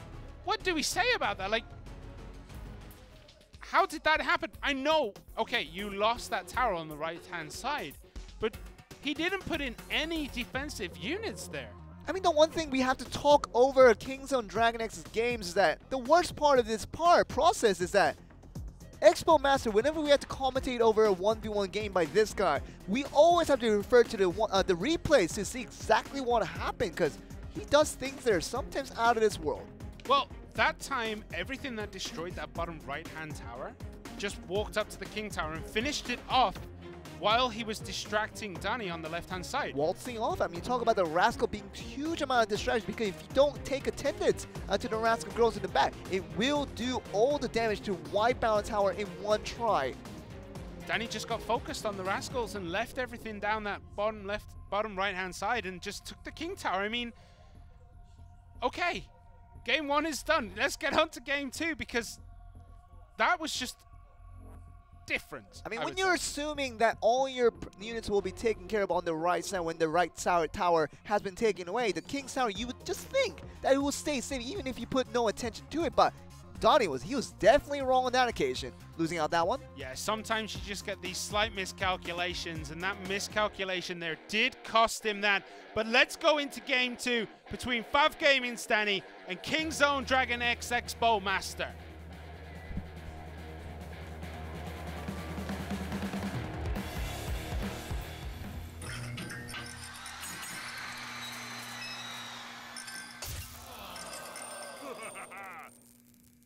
I mean, Donnie, he got the first crown, got the first tower, and suddenly he loses 3. That makes a lot of sense. If he'd have been better on his defense there, he would have won that game. All he had to do was hold out, and he couldn't do it. Expo Master just casually throws on decent amounts of pressure. Wasn't even overwhelming pressure, and it was just a bit too much for Danny to deal with. But hopefully he clears his mind for game two and brings us a much better performance. Goblin Gang just logged away as we see the first cycling come through. Without that long, just going to be looking to throw down the Goblin Barrel. Handled very nicely with the Rascals from Expo Master. Yeah, barrels there. Got one hit onto that tower. Not the best, not what you want, but the Rascals did a very good job of cleaning up. There's the Dark Prince. You see, once again, you wait for that Rascal boy to move out the way and summon something that will kill the girls first. Because if you leave anything in front of those Rascal girls, it's dead. See the Rascals on the other side, but handled very well by the long, providing no defense there. The Bandit out for defense now for Donnie. Limit along with the Goblin Gang to make sure it receives no damage to the tower. Yeah, that Royal Ghost out of nowhere kind of just creeped up on everything. I definitely didn't see it get played, but there it was. It just cleaned up a little bit of the defense. Nothing too major though. No one's taking considerable hits onto their towers at this point in the game. Okay, we're going to see the log being baited out once again. Will we see the Rascal being played by an Expo Master, because it's not going to be available for the direct counter there. So we see the Giant, we see the Mega Minion. Princess, such a good card against pretty much everything, but does get taken down by that poison. There's the log that's going to kill the Rascal girls in the back. And that Giant is just going to absolute town on that tower. 10.95 on the count here for Donnie's tower on the left. Royal Ghost wants her for cleanup duties. He's going to be back once again. He's going Gonna be charging into the Dark Prince, and it's Sparky now for Expo Master. See what he can do on defense. The Sparky almost feels like a BM Sparky at this point. Like, I've beat you once, I'll beat you again. And this time I'll do it with Sparky. But that barrel did a little bit of work on that top. Amazing. Talking about the patience there from Expo Master. You talk about the Goblin Barrel that was not even logged out. Even if he had the log available, he was waiting for the Rascal, and he got the perfect log to make sure it's Giant, and the Sparky did all the job there. Sparky is such a good card, criminally underrated.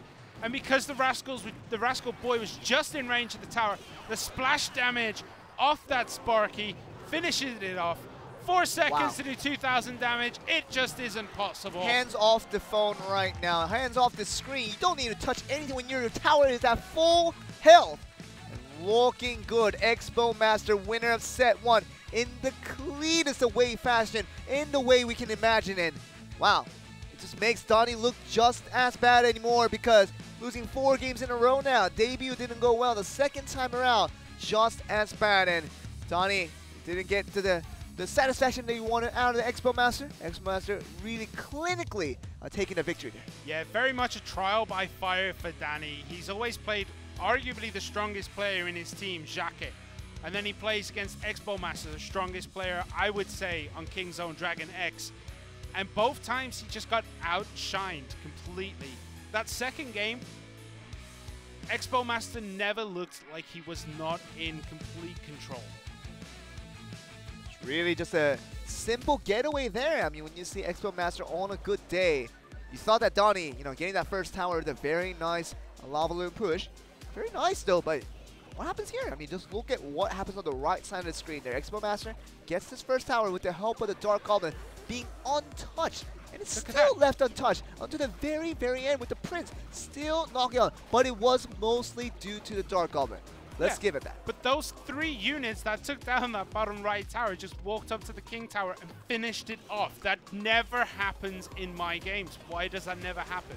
Well, minions, I mean, that's the only defense set up by Donnie, and thinking that would be good enough to stop it, but Prince, not going to be stopped very well. The Dark Goblin still constantly attacking the King's Tower as we provide the cover from the Prince. And right now, everything we're trying to see right now, King's Own Dragon X, especially when Expo Master looking a step ahead of Five Gaming in total. We'll see if that continues in 2v2 though. Yeah, I think that was the first time we've ever seen him play a Sparky, and it worked out.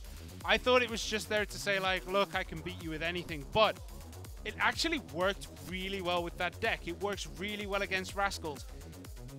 Incredibly consistent play today by Expo Master. But let's look at this 2v2 is where Five Gaming is strong. Raden Yakitori, 12 wins and 4 losses. Very impressive record when it comes to just talking about that 2v2. Could be really anyone's game, but King's Own Dragon X, on the other hand, they have not had the best of 2v2 games so far, which kind of cost them for most of the games where Expo Master probably wins the 1v1 most of the time, but the 2v2 does go away from the hands of King's Own Dragon X. Yeah, so just taking a look at the teams right now. Ho and July played yesterday, and they lost to Mikamboya Raiki Jones, which we know that's fine. Perfectly fine. They lost 2-1 to arguably the best 2v2 pairing we have. Yakitori and Rad have not lost a game together at all. They actually beat Fuchi and Mikamboya, Ido Kani, Chasu Jin TV, Manny Knoxville Chief Glenn, Yao Yao and Jacquet, Howl and Q Mills. They have pretty much every other 2v2 team beat. 12-0 record, you say? No, 12-4. But yeah, you're talking about just winning out every game, but you do mix in the losses there. But you're just talking about, yeah, Raden Yakitori, these two players, when combined together, really became an undefeatable duo, as we saw from Mikamboya and Raiki Jones. Talk about 2v2 always being a different game altogether in terms of what you can do with that class, just that type of game mode, but really looking good towards the Japanese sides, with Five Gaming being no slouch in it either. You can see the bans, Tornado, very expected, but the Goblin Barrel is a targeted ban towards the Japanese meta that has been trending very recently. Yeah, we've seen a lot of barrels. We saw a lot of barrels in 2v2 today. Good ban, I would say, for Kingzone Dragon X. It does close down that current trend of throwing out every barrel possible at your opponent, except for Barbarian Barrel, because we don't see that. But throwing down every barrel possible at the deck.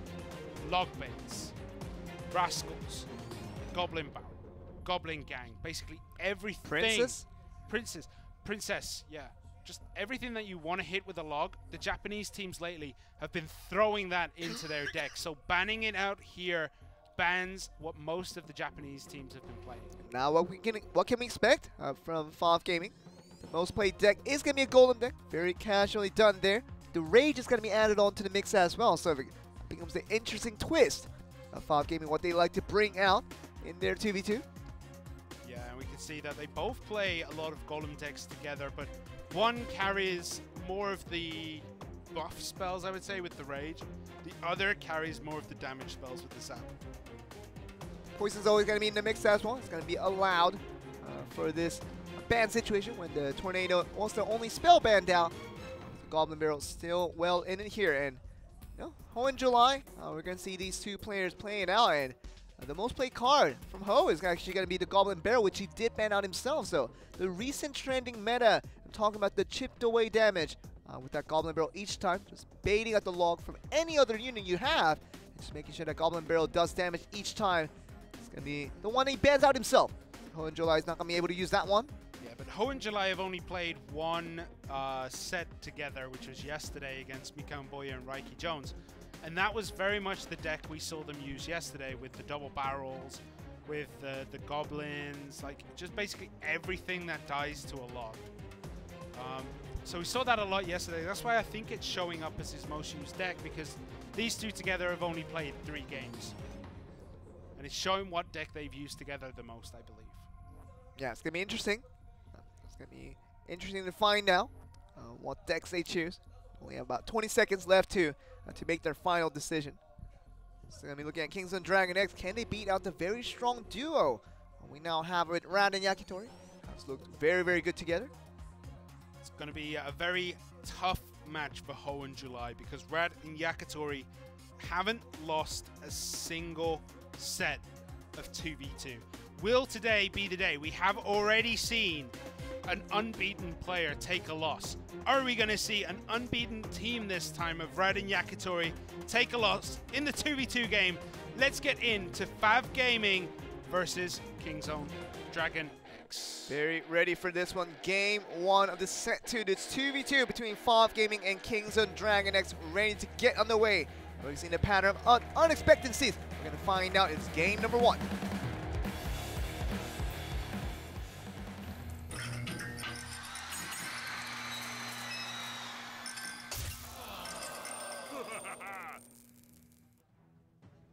Talking about Rad and Yakitori, looking so strong as a duo.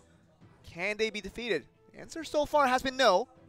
But, you know, it's going to be up to the day of patterns, really. Just talking about the trend of teams getting beat out by unexpected teams. Started off with Sandbox, but could start again with Kingzone Dragon X. Maybe Ho in July has what it takes to defeat out Rad and Yakitori for the first time here. Yeah, we see Balloon and Golem for Kingzone Dragon X, and we see just a very standard 2v2 Golem deck. Look at the Poison, look at the Inferno Dragons just going to town on those Golemites. The Lumberjack as well, dealing so much damage from the back, is now going to move forward. Does take on the Prince, kills the Prince, takes on the Skeleton, takes that. Now he's up to the guards, but suddenly everything is raged up. Look how much damage everything is doing here. Okay, the Rage is up here just trying to do all the damage towards the tower, but the Bats are here to wipe away all the Infernal Dragons out there. Yeah, both Kingzone Dragon X members actually had a Zap, so they could have saved that if they felt necessary, and they just didn't. So now we see another Golem push, this time with a Prince for both sides instead of that Lumberjack. What else are we going to see? There's another Prince and an Inferno Dragon for FOF Gaming, and they drop a Rage on their own units this time. It's going to be going against a double Prince, which is going to have a good time to work against this Golem and the Golemites, but Inferno Dragon still very, very low as it just melts away the Prince, but only a few tower hits from the way will just make it go down. Still nothing significant coming from either side. Their respective Golem pushes, mostly relying on the normal Prince rather than the Dark Prince. Yeah, it's very rare that we see golem pushes get nullified this easily. And this game has just been nullified golem push after nullified golem push. Both these teams are very equal. There is the balloon. Comes in. It's not going to reach the tower. There is too much there. The Mega Minion, the bats. Oh, and he does. They have to fireball it. Okay, but the Golemites are there. Yeah, Golem explodes and gives the Golemites a free hitting opportunity and gets it down to 1575. So good trade-off there. And Lumberjack, he just rescued there by the guards coming in, and still the melting away of the guards. It's very, very efficient there. And gonna switch it to the left side here with Radin Yakitori trying to change up the game here. Yeah, I think at this point Kingzone Dragon X are using that Golem as kind of a defensive shield to help them defend this push. And they're doing a very good job of it, only taking probably 700, 600 damage there. And they push forward, and they still have a lot left. There's the Prince. Is it going to charge into the tower? Just in time. Tombstone. That Tombstone was so quick, I thought they dropped a balloon out of nowhere. So Kingzone Dragon X this time are going to take their push from the back, unlike Fav Gaming, who decided to go from the front this time. This will be about the extra time that will allow the first tower to go down to decide the winner. We're still looking at the raged up units right here. It's still going very, very strong. 669 all of a sudden, down to 616. But this push right here is going to be gone. And in July for Kingzone Dragon X. Now start to kind of make this impossible story more of a possibility here as they collect that one win to start us off in game one. Very, very well played. Both teams pulling out these golem pushes, and both teams countered the opponent's golem push very, very well. Very good defense. Most of the time. I think 2 big pushes from Kingzone Dragon X got through, and that was it. And that was enough to take the tower. Really wasn't. You saw a very much a mirror deck with Prince being the main source of output damage in terms of pushing that golem forward. No Dark Prince this time around. And we're going to see this trend continue through because without these bands coming through, the Tornado's going to be out. And also the Goblin Barrel is out. It's just sensible that you're going to have to see the golem push from both sides. Yeah, it was a very smart decision for Radin Yakitori to start their golem push on the left-hand side. Right? They started it right there. Kingzone Dragon X, Ho and July made the perfect decision to drop their own golem there. They didn't want the tower. They just used that golem to help defend. Yeah. It took all the damage from the Inferno Dragons that would have hit their own Inferno Dragons. So they used that golem there to defend from the front as they could clean up what was left at the back. Very, very smart play. Could be the last game, though. We see the 1v1 going over handily to that 2-0 scoreline for Expo Master. See Ho in July. If they win one more game here, that will be another 2-0 in the books. That 2v2 going over to Kingzone Dragon X will be a total defeat of an output against Fav Gaming, and that will once again be a surprise for us. Yeah, Radin Yakitori are basically the Mikamboya of 2v2, but we are about to get in to game number 2 between Fav Gaming and Kingzone Dragon X.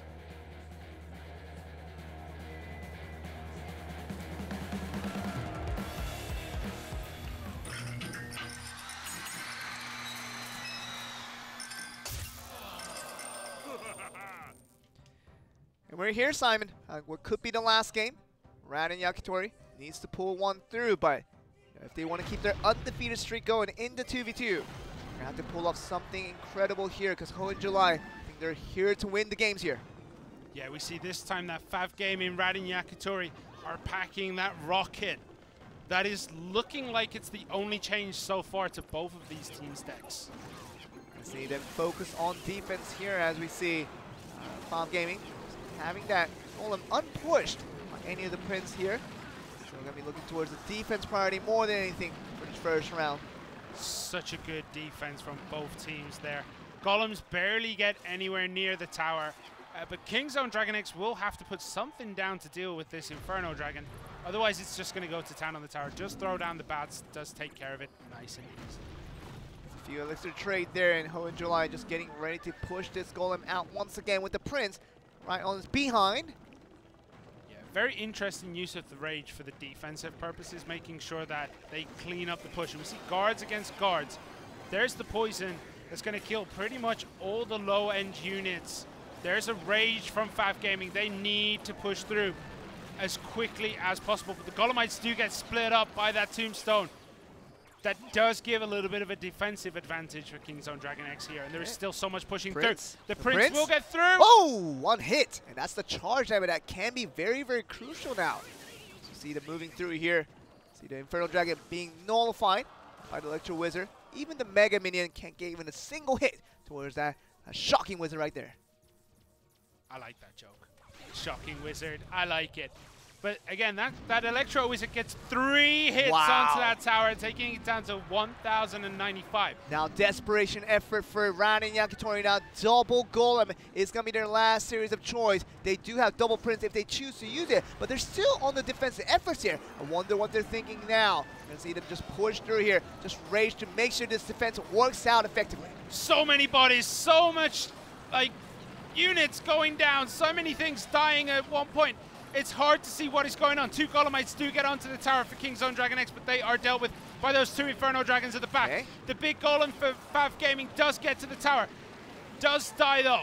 Poisons are coming down, trying to clean up everything in this middle part, and everything is cleaned up nicely. And the Prince is even taking care of 7:20 on the clock there. I think the Bats are going to be able to take care of that one, but what are we going to see from the rest of Rad and Yakitori for Fav Gaming? How are they going to find the winning conditions of this game? We're going to see a lane summon of double Golem. This is literally all or nothing. If this one fails, I believe that Ho and July will have what it takes to finish out this game too.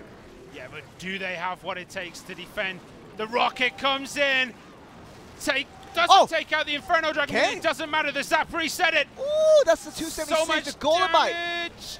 89 up to 36, and wow, Rad and Yakitori, they weren't even focused on the Inferno Dragon. They were just trying to get the tower down to unexpected levels with that rocket, and they had what it took to get that comeback win in Game 2. Now we're going to go into Game 3 to see who the winner is. Calculated choice there. I thought they missed the Inferno Dragon with that rocket, but it didn't matter. They didn't need to hit that Inferno Dragon. Yeah. Going for the tower, the explosion damage from the Golem and the Golemites was enough to finish it off.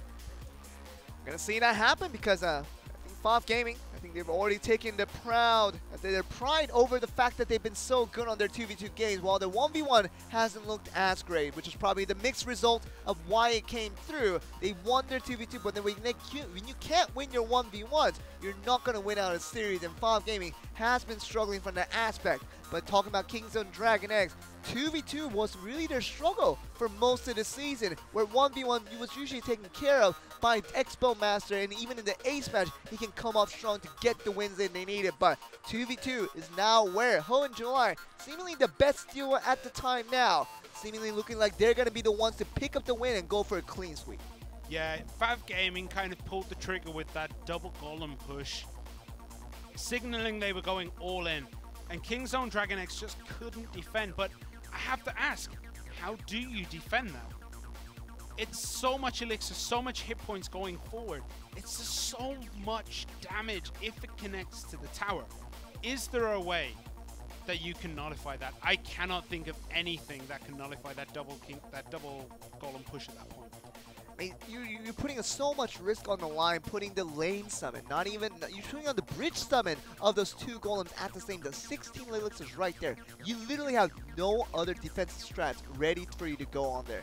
So if at any way, I'm not directly answering your question, Simon, but if that Golem push is to be stopped by the other team, you literally are screwed over and they have no defense opportunity for the other team to strike right back. So that's the risk they took. It's an all or nothing for Rad and Yakitori there, and it definitely worked out on that occasion. Yeah, Kingzone Dragon X, Ho and July just couldn't defend it. And I mean, I don't blame them. It's such a difficult thing to do. You have to use your tombstones inch perfectly, and you have to try and get the Golems to actually move away from the tower, so go from one tower to the other. If you have another tombstone, you could put it there and drag them all the way between the 2 towers. That's probably the best way you could defend it. But we're almost ready to get into this game, and I cannot wait to see who is going to take this game. With that use of the timeout, Kingzone Dragon X had that 1 more minute to find out what is the win condition for these guys to really close out the series. They're going to be up against the 2v2 with Fav Gaming to see if they can get the win. Fav Gaming, they're going to try to get us to Ace match. Let's get on to the match.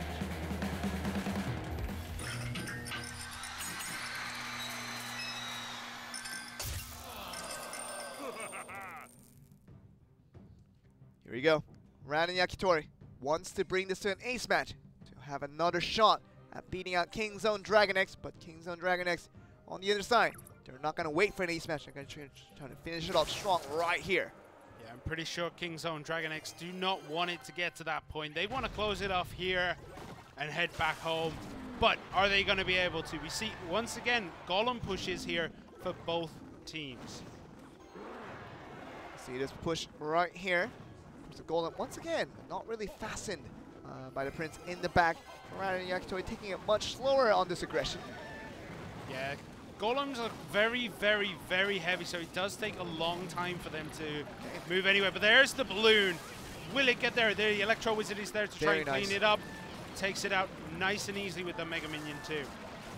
I see the Prince trying to rush in here. The guards are ready to take out all the threats coming from here, but this Prince over the other side for King Zone Dragon X. Seems like they want to take a shot at it as well. But those bats are on the tower. They had to be zapped. 3 more bats there. Bats do so much damage so quickly. And from basically no advantage to an 800 advantage, that is incredible push. Like, those bats connecting, that never happens. Really just saying, 1648 on the count for 5 Gaming's right side tower. And see this being pushed in here once again. Golem now being looked upon by the side of King Zone Dragon X initially. Raiden Yakitori's Golem is still well on its way. Poison very nicely done there. Once again, the Rage being now summoned on the offensive side of things, but this Golem has already arrived. Yep, the Golem arrives.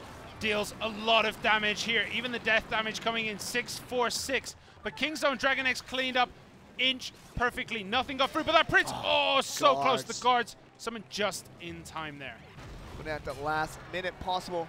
Make sure it's ready to go. Now it's going to be giving up the right tower altogether. As you see, Raiden Yakitori just now going for the left tower instead. It had to be really accounted for in the way that King Zone Dragon X have to fight back for this one, because once again the balloon comes through, but we're going to see it just rush in here. Can they get the drops on? It's going to be the important sign for 5 Gaming. The balloon does not connect here. Yeah, this is almost identical to game number 1 that we saw, where Raiden Yakitori kind of had to go down that other side to try and pull everything away. But those Golemites are on the tower, and the bats too. Perfect zap there. Kind of nullifying that, then Golem pushing down this right-hand side. The poison taking it down, and it does reach. That's going to be it. The death damage will be enough. 1 second, 11-18 will not be counted away as we see Ho and July pull off the impossible once again. This last day of Conference Division for Korea and Japan ends in a very much a series of surprises, serial in a row. And talking about Ho and July doing once again the impossible of pulling away a defeat against Raiden Yakitori for the very first time in the season. It's going to be continuing on the surprises for today. Gods can bleed. We've had the god of 1v1 Mikamboya bleed, and we've seen the gods of 2v2 Raiden Yakitori bleed today. A day of upsets, I would say, because I was not expecting Mikamboya to lose. I was not expecting Raiden Yakitori to lose here. And a game of micro victories for all the sides of Korea for Celebration Day on this last day of the Conference Division. The Korean-Japan rivalry is now starting to heat up, because we're seeing that Korea was weaker by far in Week 3 when compared to all the Japanese teams. But they have trained themselves to make sure they're more than ready enough to face them in Week 6. Now we see them go away with a very, very satisfying result. The result for today is 5-3. 5-3 is going to be the total result after that. It was even to start us off at 3-3 before the game 1 began, but 5 Gaming couldn't do it against King Zone Dragon X, and Pona Sport was the more surprising the factor that they couldn't handle themselves against Sandbox. Yeah, but let's talk about this 2v2 here. We had game 1 and game 3 that were identical. Yeah. There was no difference between the games. Exactly the same thing happened. Fav go down the left-hand side. King Zone Dragon X just finish up that right-hand side that they finished up. And we saw here that rocket catches the tower. That Golem gets in range, and that is it. The Golemites finish it off just in time. Easy stuff. The last hit. Make sure everything is ready to go. The balloon was well taken care of in this game 2 and game 3. And this is what we're looking at. I think that was the most important thing when you talk about that Prince being guarded out by the guards very nicely at the last minute possible. And also looking at the balloons, taken care of by the balloons. I'm talking about the bats being able to provide a counter for that as well. So very nice defense leads to your team winning out. And Ho July, they definitely knew what it took to get the victories there. Yeah, they did exactly what was needed to be able to beat Red and Yakitori at their own game, pretty much.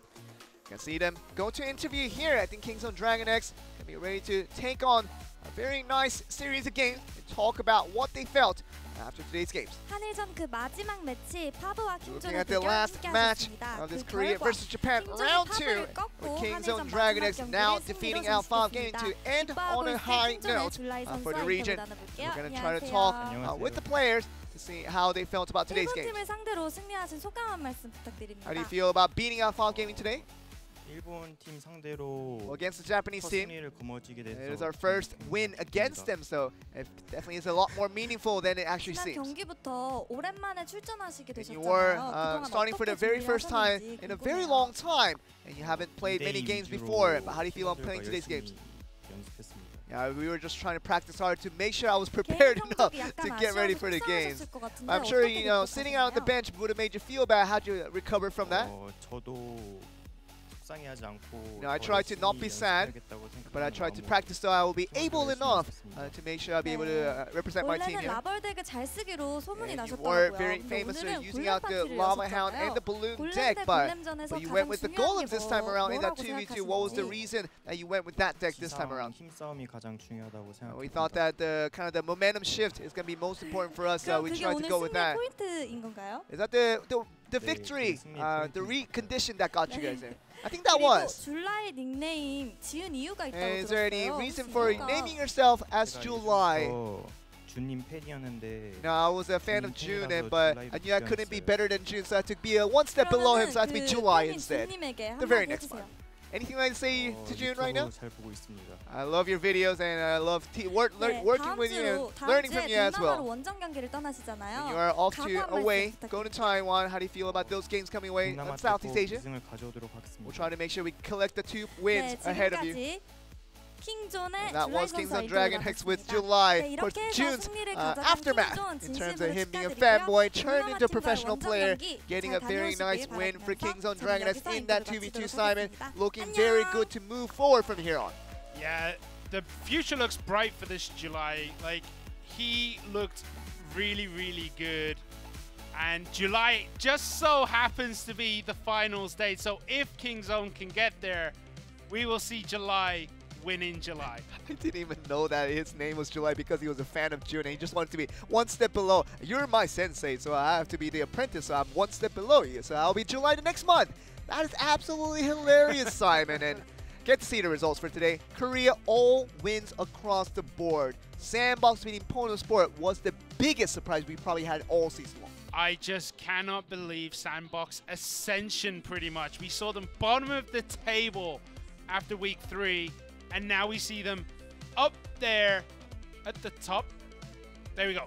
They're 5th place, 5 and 4, joint with Kingzone Dragon X, but in their region, they've gone from bottom place to top place. I mean, Kingzone Dragon X has looked good today in today's games against their opponents with 5 games, but right now, the way it seems like the way the flow is heading to, Sandbox is looking like a better team than Kingzone Dragon X to perhaps represent Korea in the best of ways.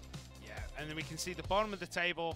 Now there are only 2 teams from Korea there. There's been 3 for a long time, and now each region is equally represented in both halves of the table, and that is good to see at this point. Really seeing good competition throughout for all the matches here, and we got to see all 3 regions and really being represented quite well, and we're gonna get a continuation of that next week as we get to Southeast Asia in the Taiwan studios to continue on our matches between Korea and Southeast Asia to round off week 7. Yeah, we're gonna have Sandbox versus Kicks, Kingzone Dragon X versus Chaos Theory, and OGN Enters versus Brent Esports next Friday. And we're going to get onto Saturday and Sunday as well, so don't miss out today's match. We don't have many weeks left of the conference division until we get onto the playoffs themselves. Only 2 more weeks. This week with Southeast Asia and Korea, and the last week with Southeast Asia and Japan will round off the conference division altogether, and we will know who the best teams are from their own respective region. Be exciting to really catch on to that progress. Yeah, next week will be the last time we will see Korea in this tournament until the finals and the wild cards or whatever. So that will be the final setup of the Korean division, and that is the first division to completely close out next week. And it's really good to see that Korea is now coming back to this form, that they are not the worst region in the league. And we've thought that for a minute there, and it was really wrong for us to do so, haven't we? We were talking about Korea not looking as strong for the first few weeks. Maybe we were wrong about it, and they're looking a lot stronger now. What do you mean we? Come on, don't step out on this one. Don't put your foot out on this one. I think we're going to be ready to get you guys back into Southeast Asia for next week, because we're going to be returning with Korea to see if they can challenge the wonderful teams from Southeast Asia. We're going to come back next week on next Friday for next week's match. We'll see you there.